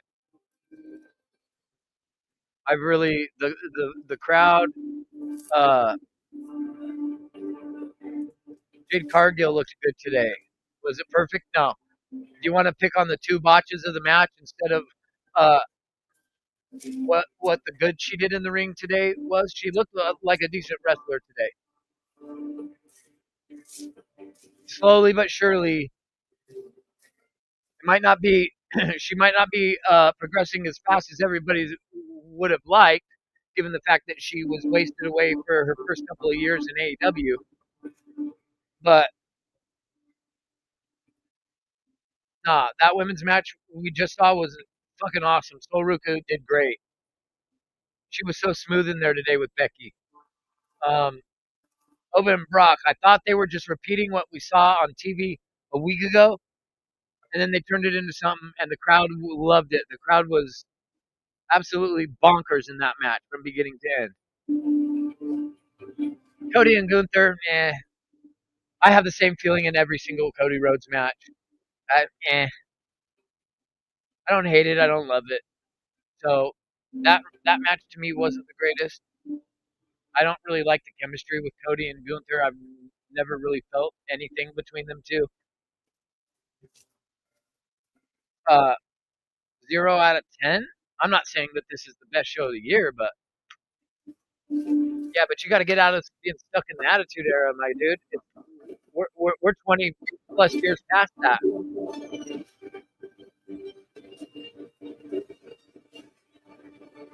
If you're watching wrestling in 2026 and you can't find anything positive to say about it, then why are you watching it?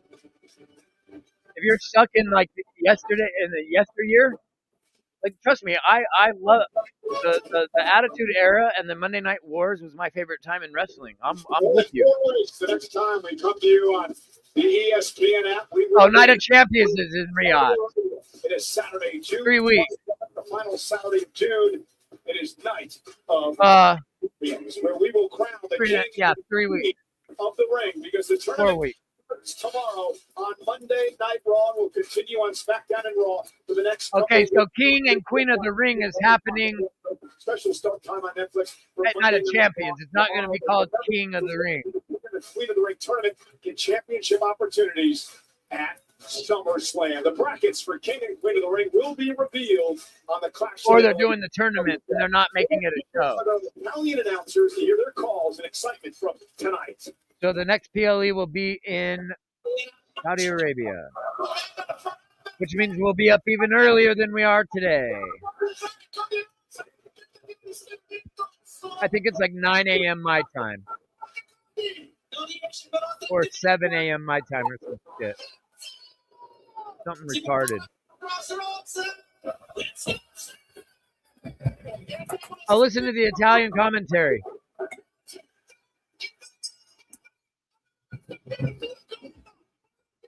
See, it's like the Spanish announcers in AAA. I don't care that I don't know what they're saying.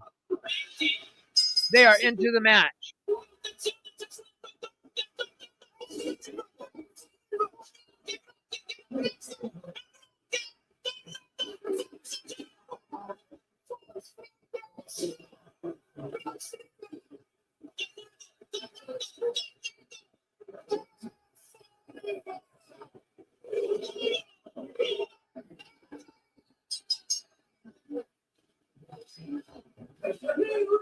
That was awesome.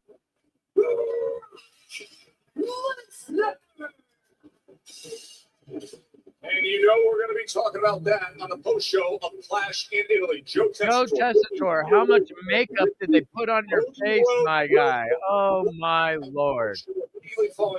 Big E and Joe Tessitore have so much makeup on their faces. To get to this moment, all the keys to the kingdom are out there. An opportunity at a world championship, an opportunity at the Olafala to have it all, to be the head of the table. If he wins here tonight, Night of Champions, yes, had every title on the line before they added 35 titles. There's way too many titles now. Do you want to see a Night of Champions? Because I don't. I definitely don't. Heavyweight championship, not just the title, but tribal. I for sure don't want a Night of Champions. Absolutely not.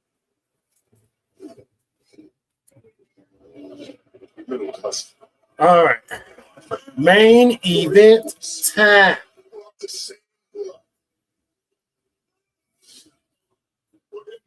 I expect some shenanigans going around here. Hell, I might expect Roman to hit the special button a few hundred times too. Will the Usos get involved in this? I don't know. Nah, what did Jay-Z do, Rob? What you talking about? What Jay-Z talking about? Is this real or is this about to be a punchline to a dad joke?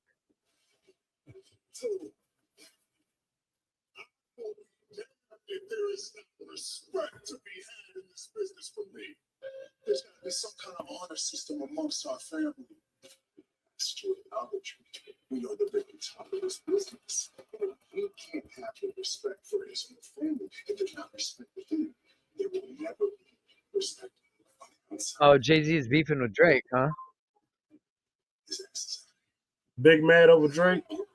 Did you see the song on the new Drake album where he references WWE and like Roman Reigns a bunch of times? Yeah.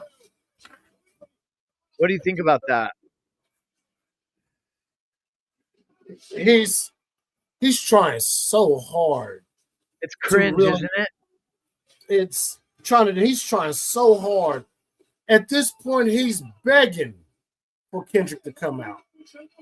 And it's like, dude, you were owned for 2 years straight. And you just not coming out to now he did release 3 albums in one night just to hurry up and get out of his UMG deal.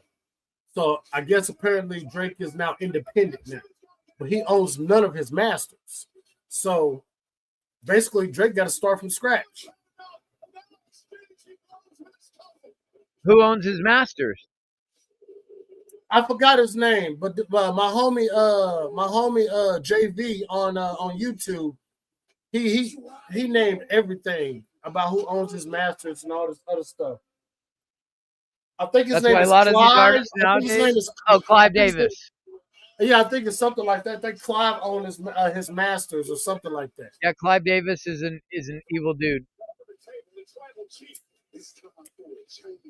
Evil dude. And I think like Drake is like started up with beef with a lot of people or whatever. Like, and I think him and Jay-Z, I think they're at war. I think Rick Ross and Drake are at war. Like nobody's really trying to fuck with Drake right now, except for Future. I fuck with Future. Drake said he wants billions. I forgot what my boy JV said about Drake wanting a new deal and stuff like that. That Drake had to do something. They said he had to do something. I forgot what he said it was. I'm gonna have to go back and Here we go. Rob says Future just won hose.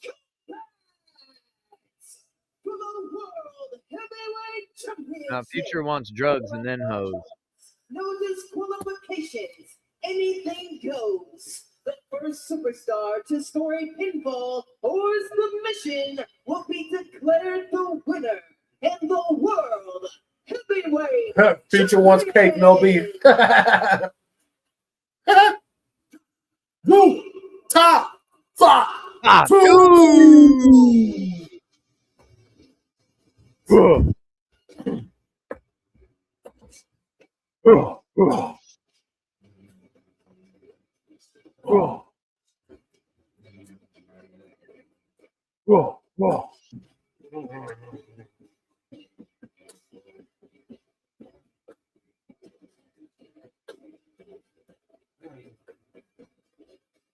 Where is he? Where is he? There he is.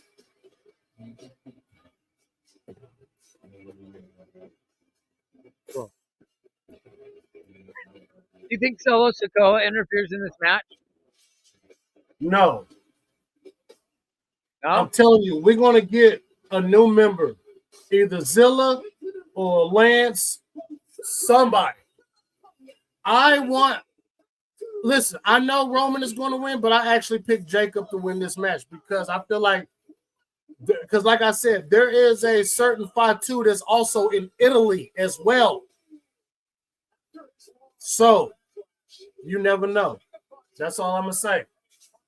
Who's in Italy? Zilla. Why? I don't know. There can only be one reason why. I saw a Facebook post of him in Italy chilling with a breadstick in his goddamn hand. Interesting. So maybe he's just there just for speculation, or maybe he has something involved. He come out looking like a MAGA.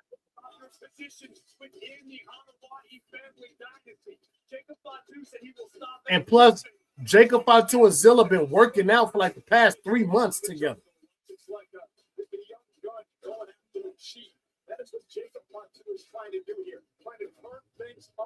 Have the Usos turn on Roman and Jacob. You know, that's been a thread through my brain as well too. Have the Usos turn on Roman.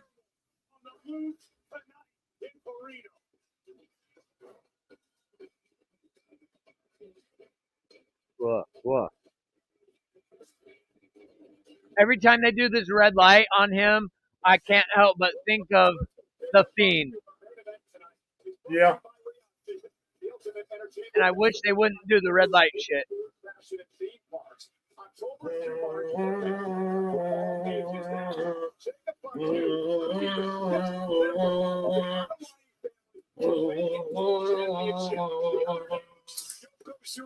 The Rock, Roman Reigns, Nia Jax, and main event Jey Uso.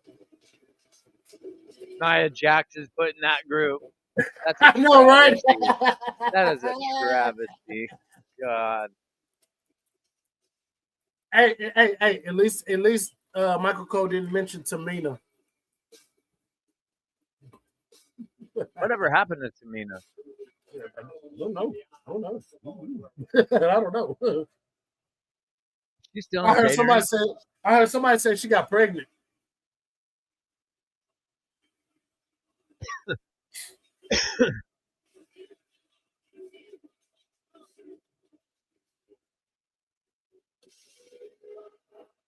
Jacob just Wow. looks like he's not gonna win. Where's the aura meter at? Where's the Yeah, aura for meter? real. Hit him up, chat.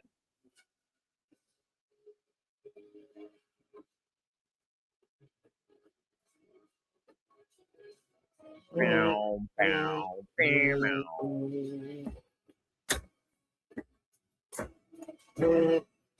They're chanting to his theme song.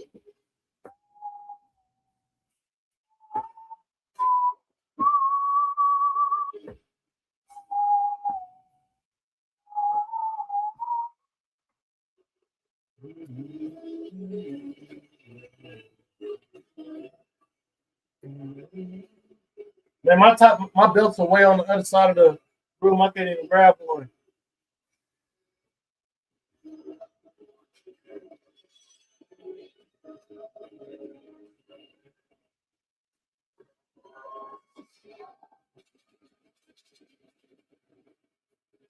Over 12,000. Yes, sir, Rob. Yuri, acknowledge your tribal chief. It's adored in the Uruguay, which symbolizes his place at the table. If Roman Reigns loses tonight, Corey, Did he tattoo his other arm finally? you can almost feel Roman He Reigns did. bring the moment under Or is he wearing a sleeve? his I think that's a sleeve. Oh, It's too bold Yeah. for it to be an actual tattoo. I thought it was like a brand new tattoo because it looked obviously newer than his faded out chest and arm. No, that's a sleeve. Yeah, it's a sleeve. Something they're gonna sell that on WWE as well too. Yo, Finn, what's going on, Finn? Finn, what up? opponent who is willing to betray Hey, his own hey, listen, y'all. Hey, I appreciate everybody showing up today, man, for the live stream. such is the hunger Es- Back. Especially after the day that I had yesterday, and I appreciate y'all letting me vent this earlier today too, man. And just being with you guys, dealing with my bro, my tag team partner, Hooli, man. I feel so much fucking better, man. And this has actually been a pretty decent show. It's not embarrassing or just anything stupid or whatever. Yes, there are some things that we don't like and stuff as far as the spamming of the finishers and stuff like that. But other than that, just being able to be here with you guys, watching this, me and my tag team partner, my bro, Hooli, man, after what I went through yesterday, but it was also cool to watch the whole Mass versus Mass. Triple A killed it. Listen, man, this has been a decent, pretty cool weekend, man. So I appreciate you guys and thank you guys so much, man. Especially you, Hooli, man. Thank you, bro, for being here with me, bro. Always glad to be here with you, bro. I was telling my stream last night if I didn't do the Raw streams with you, I probably wouldn't even watch Raw. I don't watch SmackDown. I don't watch no AEW except for if they got a big name pay-per-view. I don't even watch their smaller pay-per-views. I'm so tuned out with pro wrestling this year. So thank you for always having me on and giving me a reason to continue watching this shit sometimes, because sometimes I think I'm done, bro. I really do. But Finn, you just getting on. You've missed a great show, to be honest. Some good shit's happened today. Yeah. Yeah, there's been things to nitpick about, but the crowd has done an amazing job of making it not feel just like I said at the beginning of the show. It was going to be SmackDown in Italy, but it's felt a lot better than SmackDown. Gunther versus Cody to start off felt like SmackDown. The rest of the show's been,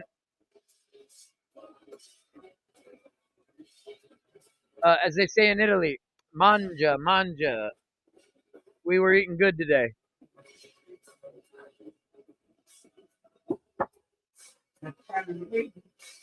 Oh, I'm coming. Very happy with Jade Cargill's how she performed today. Sol Ruka absolutely killed it.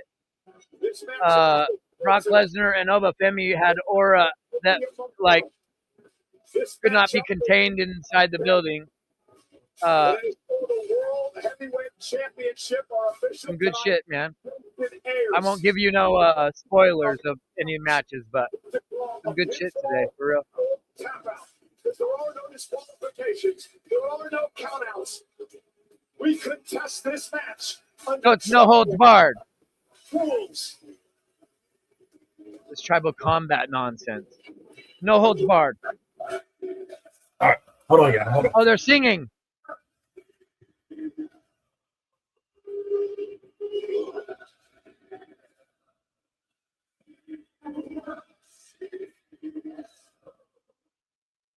This is incredible.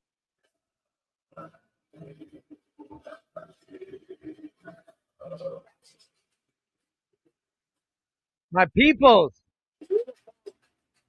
It's been building away to something from down as the head of the Hawaii family. Italy's always a top tier crowd, man. Every time. OTC. OTC. We are underway. It is cousin on cousin clash for the World Championship. What does Fatu need to do? All right. Is paying special attention to the right. Roman Reigns. Roman Reigns. Roman Reigns.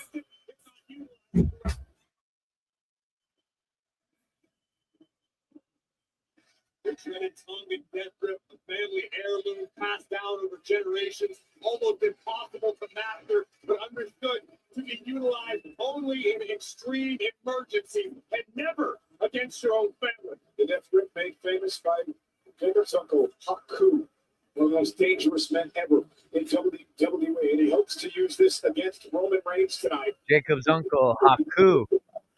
Roman Reigns always finds a way. There's a reason he is perpetually at the top of the WWE. Amanda, you're gonna have Make mistakes. you might have to take that up with Issa. Yeah, Asa has Roman on lock. You should go into her chat. I dare you to go into Issa's chat and say that. Just Like I copy that comment and paste it in her chat and see how that goes. I'm curious to know. Tonight in Turin, Italy, sold out over 12,000 at the Amalfi Arena for Reigns and Fatu for the world title. In tribal combat, we are underway.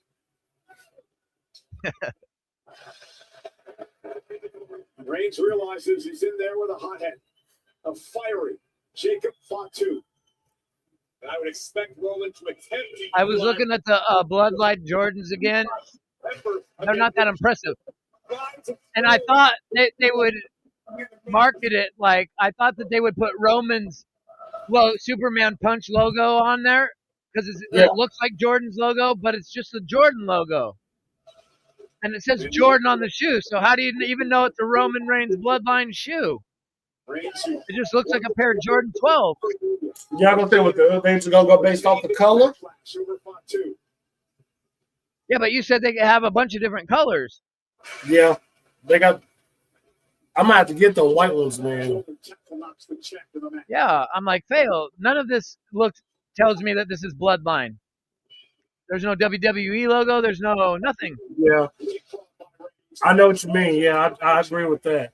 I'm not paying $215 for those. Oh well, they're more now because they're like $350 now. They're like $350.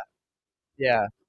MSRP was $215, but Anything resembling intimidation, but I do know that Roman is feeling the pressure beyond being world heavyweight champion, beyond driving WWE into the future. Roman understands that everything he has worked his entire life for could slip through his fingers tonight. Roman may have to go home after this trip and look at his wife, look at his children, and say, "We had it all. We had it all, and I lost it." Roman survived in backlash. He understood that. We mentioned before when Jacob called Roman out, he had no choice but to accept this rematch.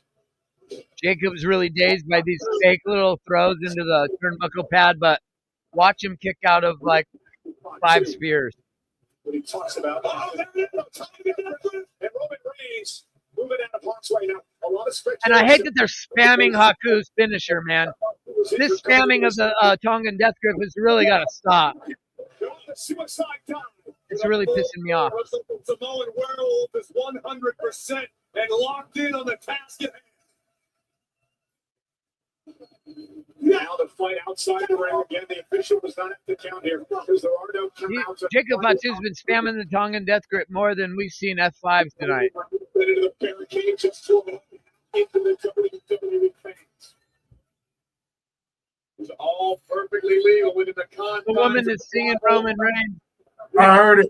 I heard that. Yeah. And then at the Winter Olympics, I don't think they could envision this. These two men fighting out in the sellout crowd here to help the arena. Y'all, if you haven't hit the like button, do us a favor, please, and hit the thumbs Oh, yeah. up. Smash that motherfucker. We was at 12 likes last time I checked. You never run up the stairs. Well, this could be a scary movie.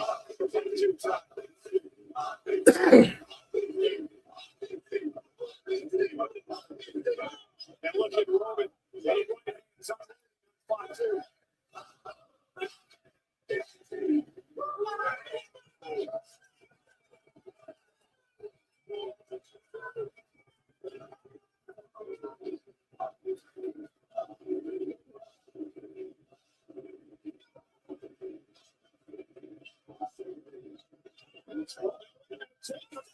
Oh. Into the railing of the staircase.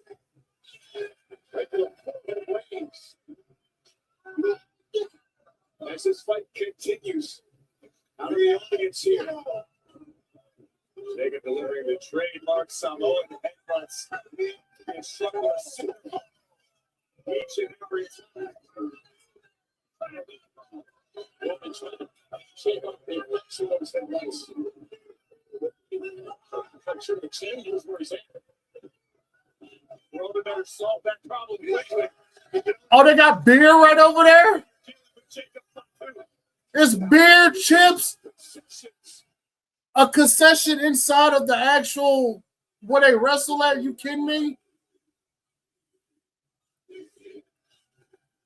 Oh, he's throwing them in the crowd. Throwing chips out to the crowd and shit. Pretzels for everyone, Corey Graves said. Roman is a man of the people. Yeah, Rob. Roman just threw Drake all over Jacob Fatu, right?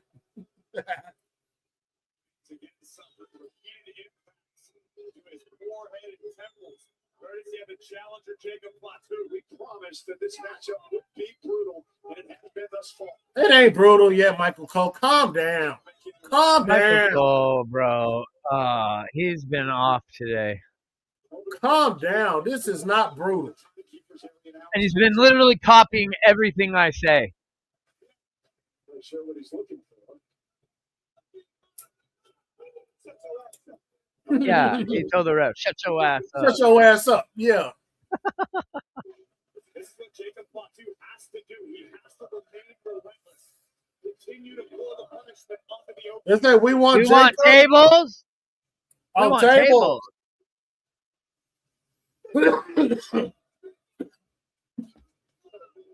Once again, right between the Please, eyes of rival what champions. chant do you hate more in 2026? We want tables or what? I would say the what because it's irrelevant these days. It Austin is not really around, so it doesn't make no sense to do it. I hate it. It's so cringy. Oh, shit. Side, he caught Fatu. It took just a little too much time. The luxury never Oh, that was loud.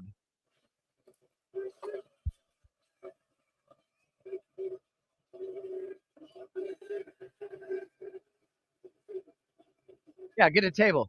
Get a table. Yeah. As always, so methodical in each and every move. And he's also going to give this Italian crowd what they were asking for. And Jacob from behind as Roman pulled the table out from under the ring. Yeah, the what chant is the worst chant in wrestling. It really is. Jacob Fatu. I didn't like it back in the day when they started it with Stone Cold. Yeah. And here's a weapon. Then after like 6 months, it was just like Dropping Jacob. either if you can't beat them, join them type of deal, right? So then you just go along with it when you go to the shows. But I never liked the what chant. And then they would do it to Kurt Angle. They just started doing it to Kurt Angle like crazy. And then they were doing it with everybody, Vince, Stephanie, everybody. What? At the table. They took a bit too much time there. 1 fought 2 to go.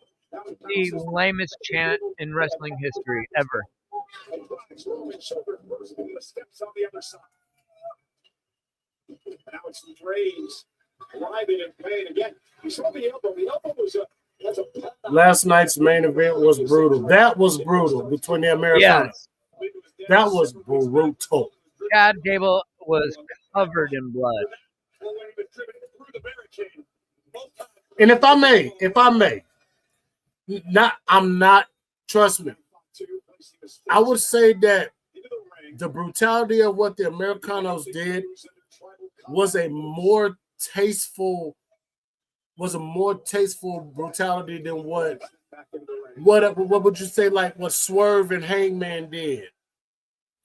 They didn't need needles and staples and all that. And I understood all this gory, like cringy stuff. They didn't need I hate gore and that all this shit. stuff.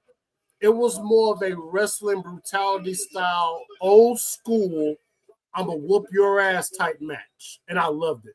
I loved it. Last night, really, if I met somebody that had never seen or heard of pro wrestling, and they say, you know, what do you do on YouTube? And I tell them that we cover professional wrestling, and they wanted to see a match, I would direct them to last night's mask versus mask match. That was the whole call. That was the definition of the art form known as pro wrestling. The whole card from start to finish, I would. Gable was wrestling like Darby Allin last night, so you know I love it. Yeah. Like the people that went to that match in Monterey last night, they're always going to remember that night. They're never going to forget that match ever. The kids that were in that in that arena last night, they're never going to forget that. I promise. They won't.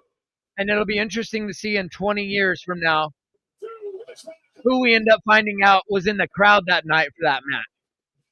That's coming into the company, because there will be some. I promise you. There'll be 2 or 3 kids from that crowd that will try to get into professional wrestling, if not more. Yes. But 2 or 3 of them will make it in. Yes. They will, and their inspiration will be that match.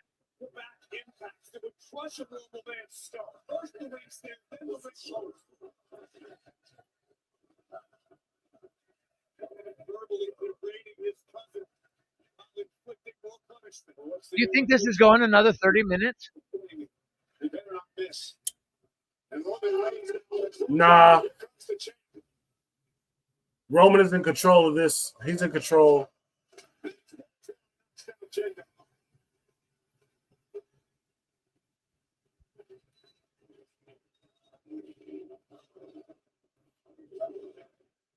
Do you think the Usos are going to come out and interfere in this? I don't.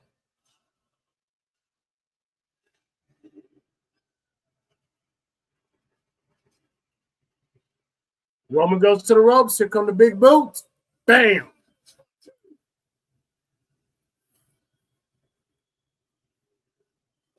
Okay, but Rob. Hey, you don't want to just have a whistle. What happened after he burned his house down? He tried to become his friend.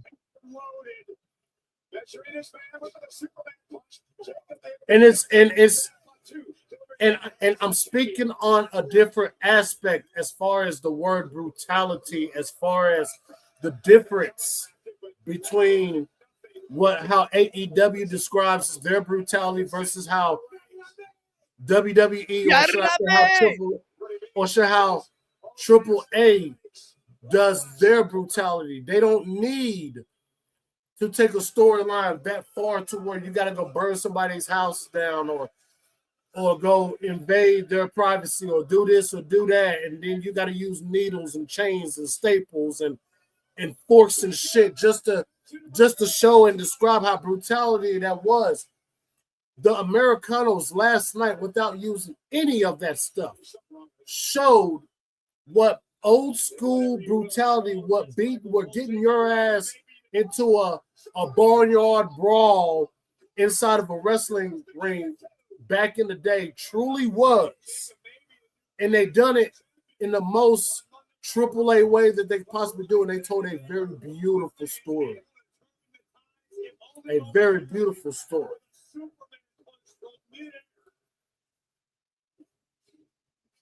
You know, I'm just waiting on AEW to come out there and they get to a match to where motherfuckers start bringing guns and threaten to, and almost shoot somebody in a match or something like that, since they want to be that brutal. Like, I hope it doesn't get that way, but I'm just saying it doesn't go to that extreme. It's not that extreme.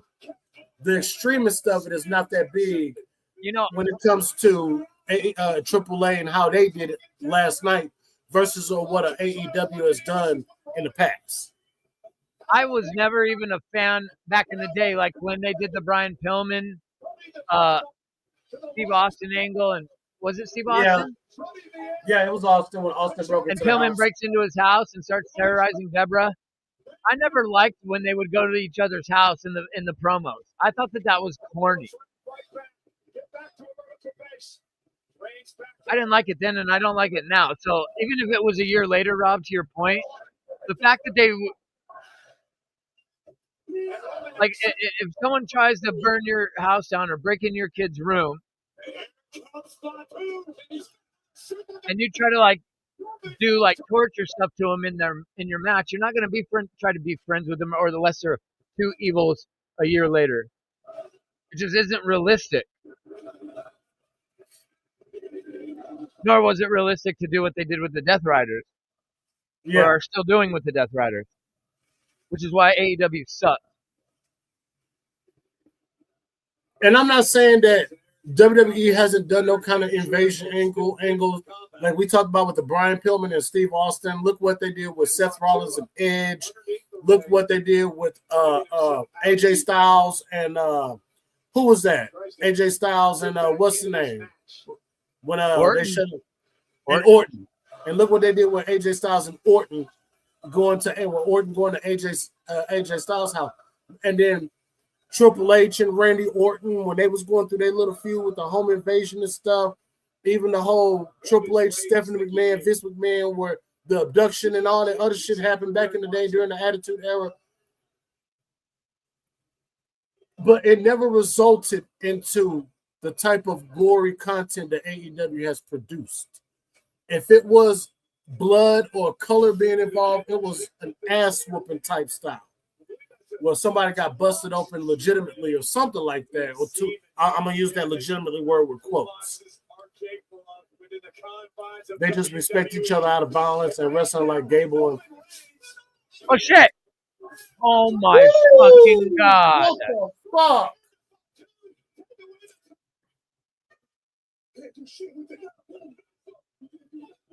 Oh, he said you can't do shit with it now, can you? Jesus Christmas.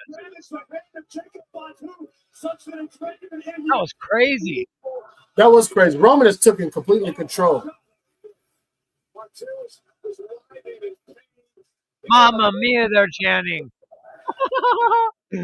Man, shout out to Mauro Ranallo. Shout out to Mauro Ranallo, man. Oh my God. I don't like seeing when fingers get mashed and bent and broken, bro. I don't like seeing that. Yikes. Neutralize Fatu's greatest weapon. Brilliant strategy by the OTC. Yeah, tried to stay away from the desperate, wasn't able to, and Ray said, forget it, I'm going to take it out now. And allow him to use it again in this match.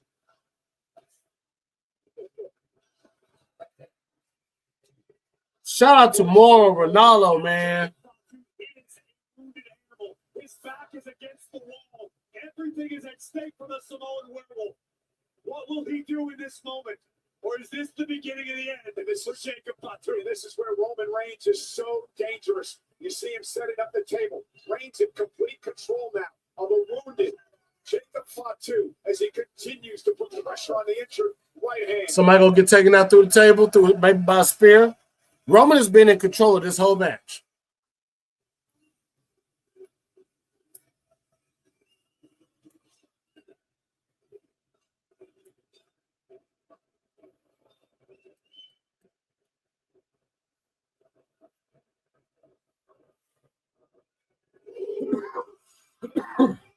Oh! Watch him like a bug. Oh my God. Jacob Fatu has risked everything in his life for this moment. Wow. I'm sorry. There's no way this pay-per-view is a 0 out of 10. Not possible.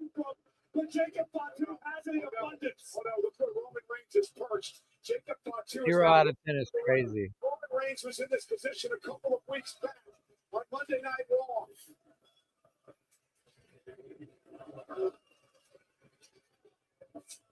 Yeah! And Jacob Fatu with a full steam Superman punch from Reigns. I think Fatu is trying to drive Reigns through the Like, if you didn't like the show, fair enough, but you can't say it's a 0 out of 10. Nah, this is a good show. It's a good PLE. I don't know what I'm going to rate it exactly after it's over, but it's at least a 7. It's not less than a 7 for me. It's for sure C or better. Yeah.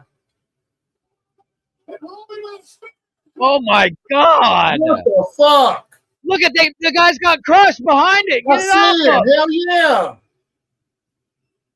What Dude, the guy on the right is like crushed. Get it off him. Security. What are you doing? Get the fuck out the way. I've never seen human beings get pinned under a barricade. Holy shit, he took the whole corner out, not just the little square. And Roman Reigns understands that. And he could have Mamma mia.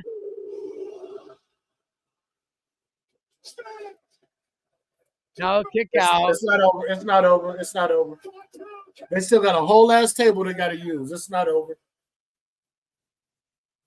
Well, now they got 20 more minutes. I don't know. They might go the whole 20 extra minutes. Ricardo Marty, by God Almighty, not the security guard, damn it. Wow.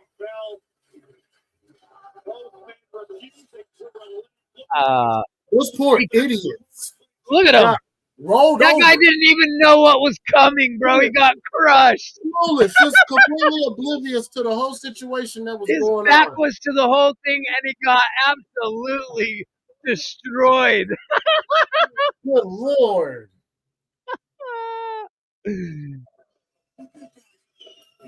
Now, look. Roman has been in control this whole fucking match pretty much. And usually when someone is controlling the whole match, they lose.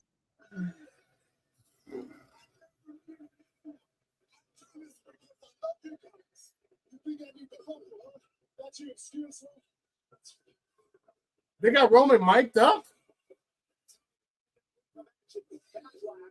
Once again, exposing the steel turnbuckles Reigns.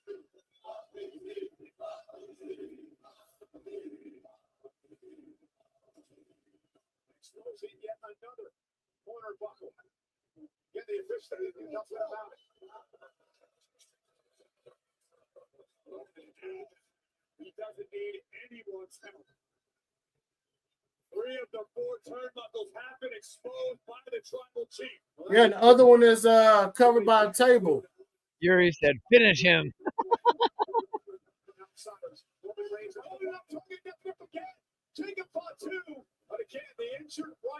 He's hurt. It's the hand. It's the hand. Superman punch. Oh, shit. He's hooking up.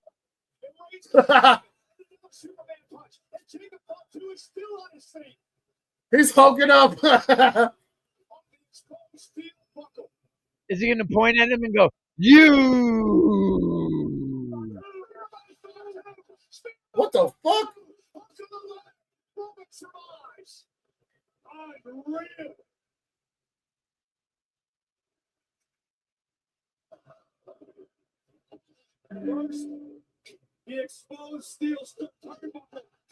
Hey, shout out to Scripps, man. Scripps been doing like, he ain't like doing the full videos, but he's doing like little YouTube shorts of the AAA matches. And he is scary. What a frightening individual. The amount of punishment this man has been able to suffer. The werewolf. Oh, he missed Oh, it. no. He missed it. He's Oh. not even going to get an opportunity to hit the werewolf moonsault. Disastrous landing for the challenger.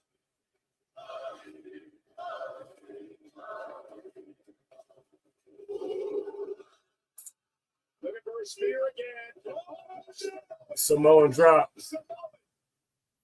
Jacob has Roman Reigns in the drop zone. Mighty moonsault connects. Mighty Bloody moonsault. Bloody moonsault. Lame. Mighty moonsault. I thought he was going to call him Mighty Mouse. Oh, Roman did the low blow spot. Roman did the low blow spot on the pin combination. What? You know how like if you pin them on top of them, and when they kick out and get low blowed. Oh yeah. Yeah, Roman did it on Jacob. Watch.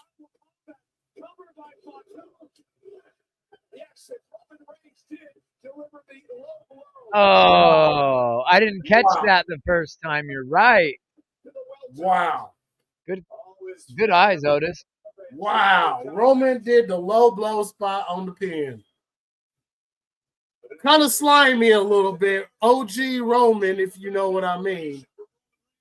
Yeah, that was slimy. Oh my God, that was terrible.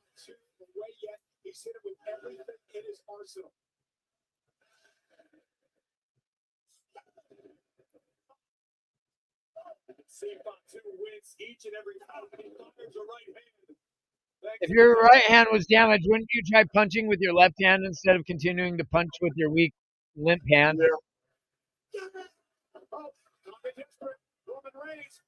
And all of a sudden, now the tongue and death grip is effective. After having your hand smashed and battered.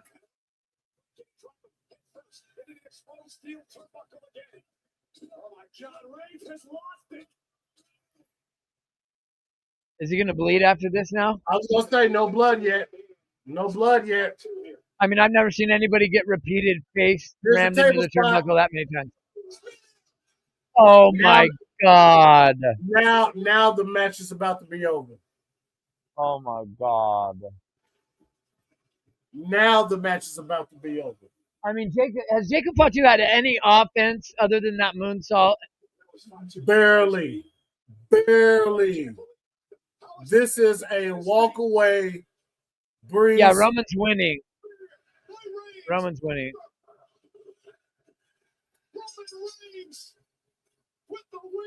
You've been better. You would have been better giving Roman a better match, or give somebody else to wrestle. This was absolutely a one-sided victory. This is domination. I'm giving the show a 7.3. If I'm nice enough, 7.5. That's it.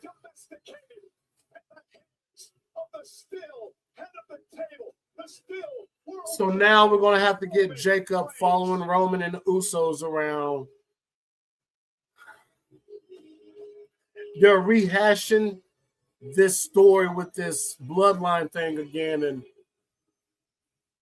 so are we going to get the bloodline versus the MFT? Is that what we're doing? You talking Survivor Series?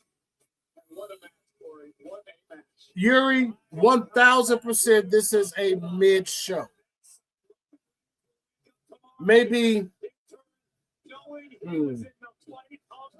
midist. Mid-masmic. It ain't that good. It ain't that good. It ain't mid-masmic. Wait. Is mid magic is between the mid and the orgasmic. So yeah, okay, fine. So mid-gasmic. It was like you found stuff to be decently happy and pleased about. I actually, for my money, my least favorite matches were the first and the last match. Yeah, like absolutely. Like it could have, and The both meat of and them. potatoes of today's show was the two women's match and Brock and Oba. There's the Usos. They're in the ring. But the thing about it is, with both matches, it's the same thing. They could have done more. And Jacob got owned. And now here's the Usos. Tomorrow night, Jacob Fatu must do his tribal service and pay homage to the head of the table, the world heavyweight champion, the original tribal chief.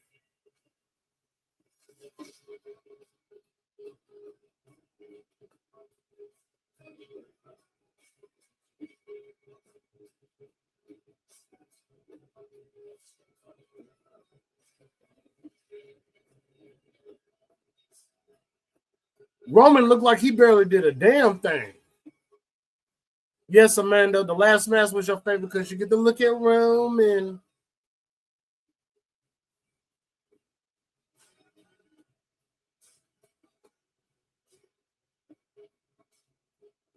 What's going on?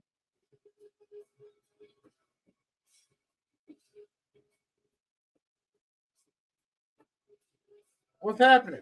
We haven't seen any credits yet. What's happening? Oh, I told shit. you. I told you. Good call, Hooli. Again.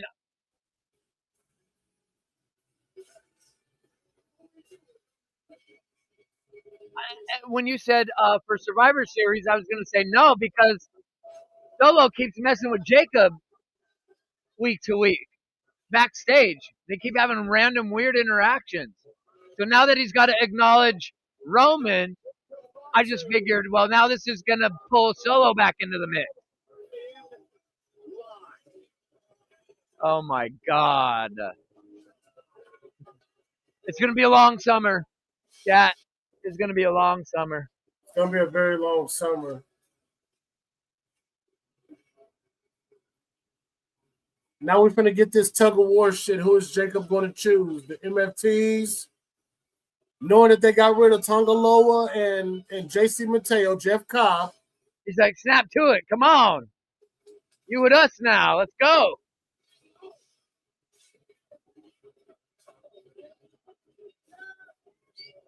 Jey Uso seems like he's back to his radical ways.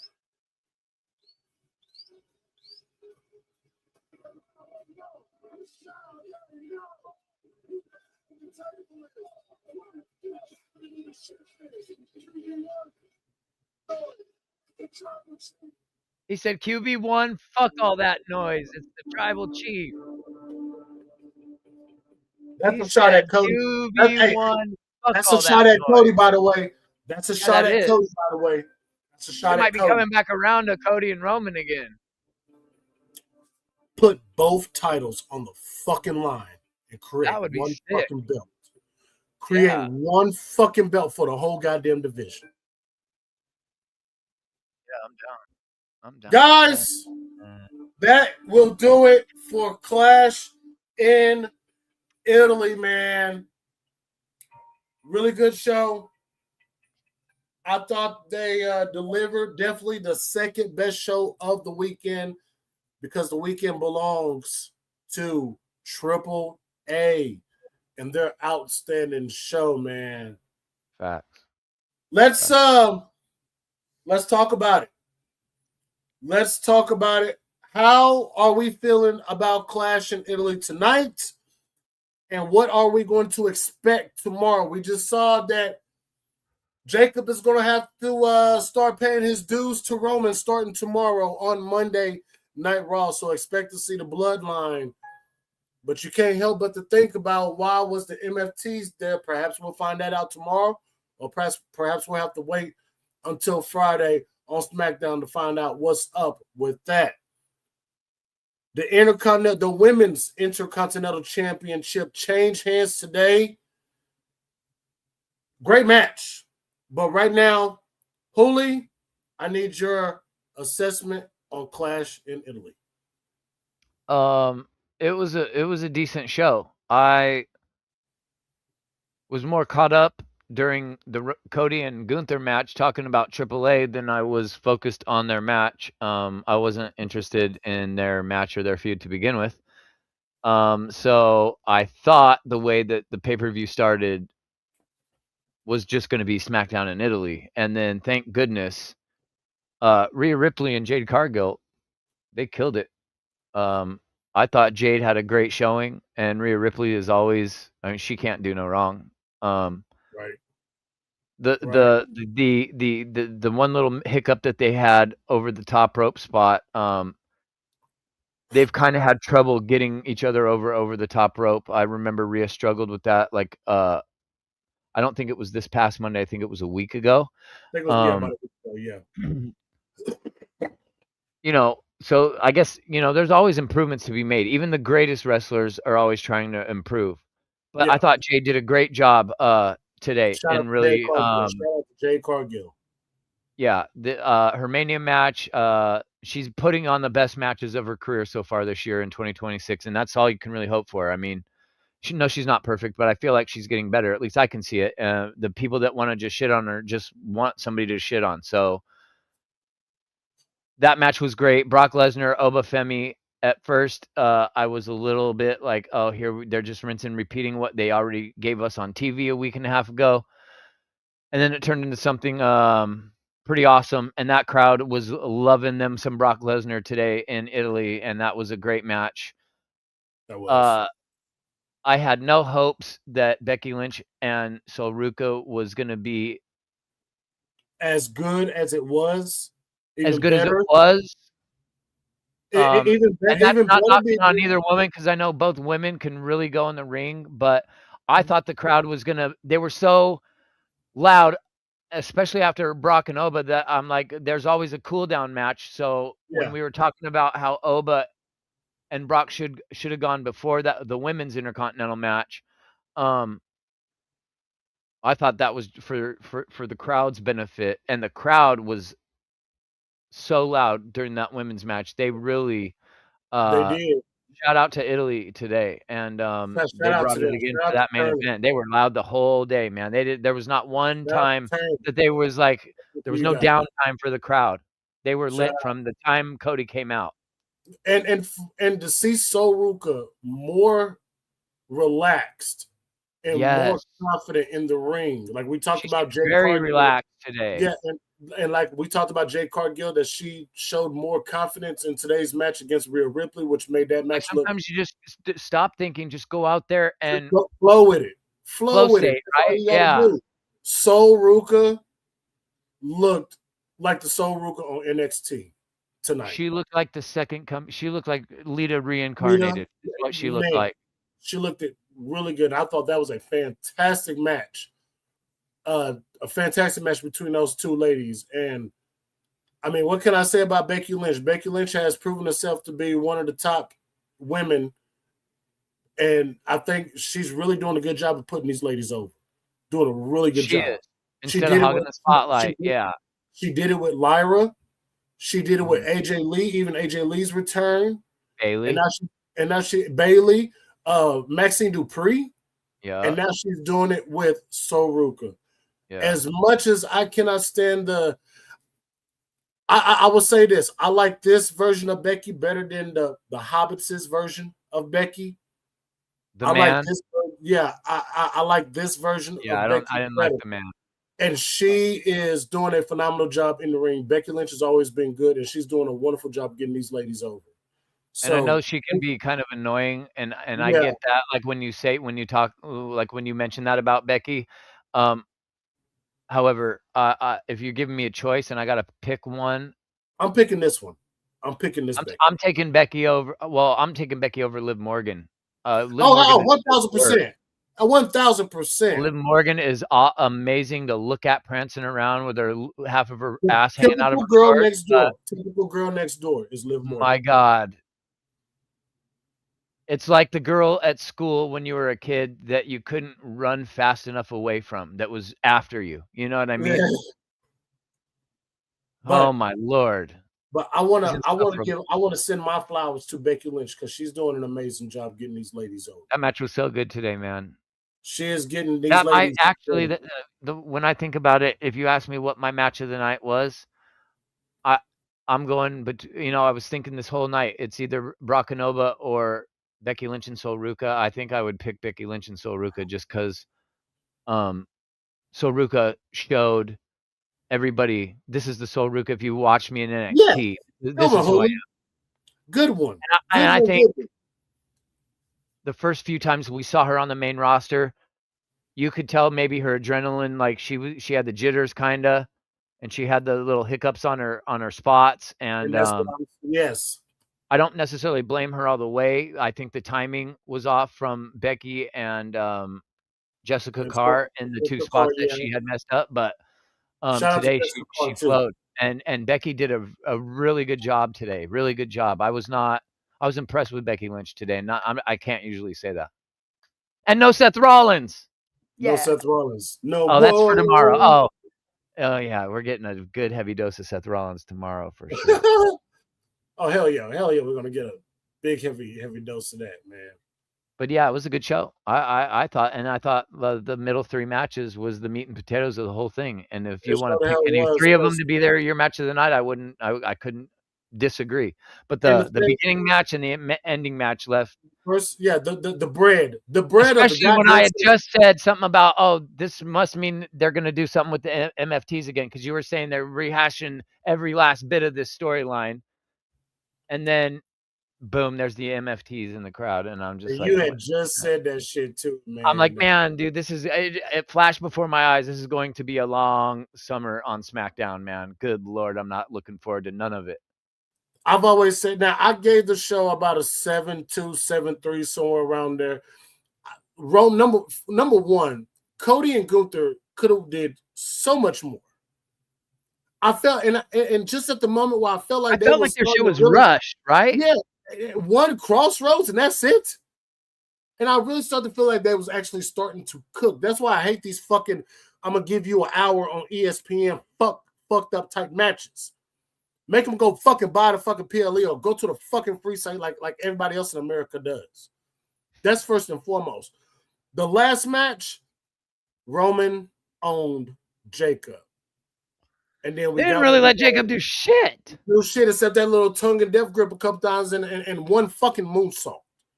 With his little gimp hand. He tried. And then he hooked up. And then the fourth time. And then he hooked up. And then he ate about 35 shots to the dome on the hard turnbuckle ring, which I've never seen anybody take that many fucking blasts from the turnbuckle ring. Then he got exploded through the table in the corner. And then it was it. And it was like, way to bury Jacob. And I know he's not buried, but okay, you made Roman look dominant. In the same sense, though. It's in the same sense. And now he's got to be Roman's little and the Usos' little lackey or whatever. And now Solo's gonna be like, no, that's my guy. Even though Jacob already left them like a year ago. It's fucking ridiculous. Fucking ridiculous, man. I can't stand it my damn self. Well, and by the way, reminder chat.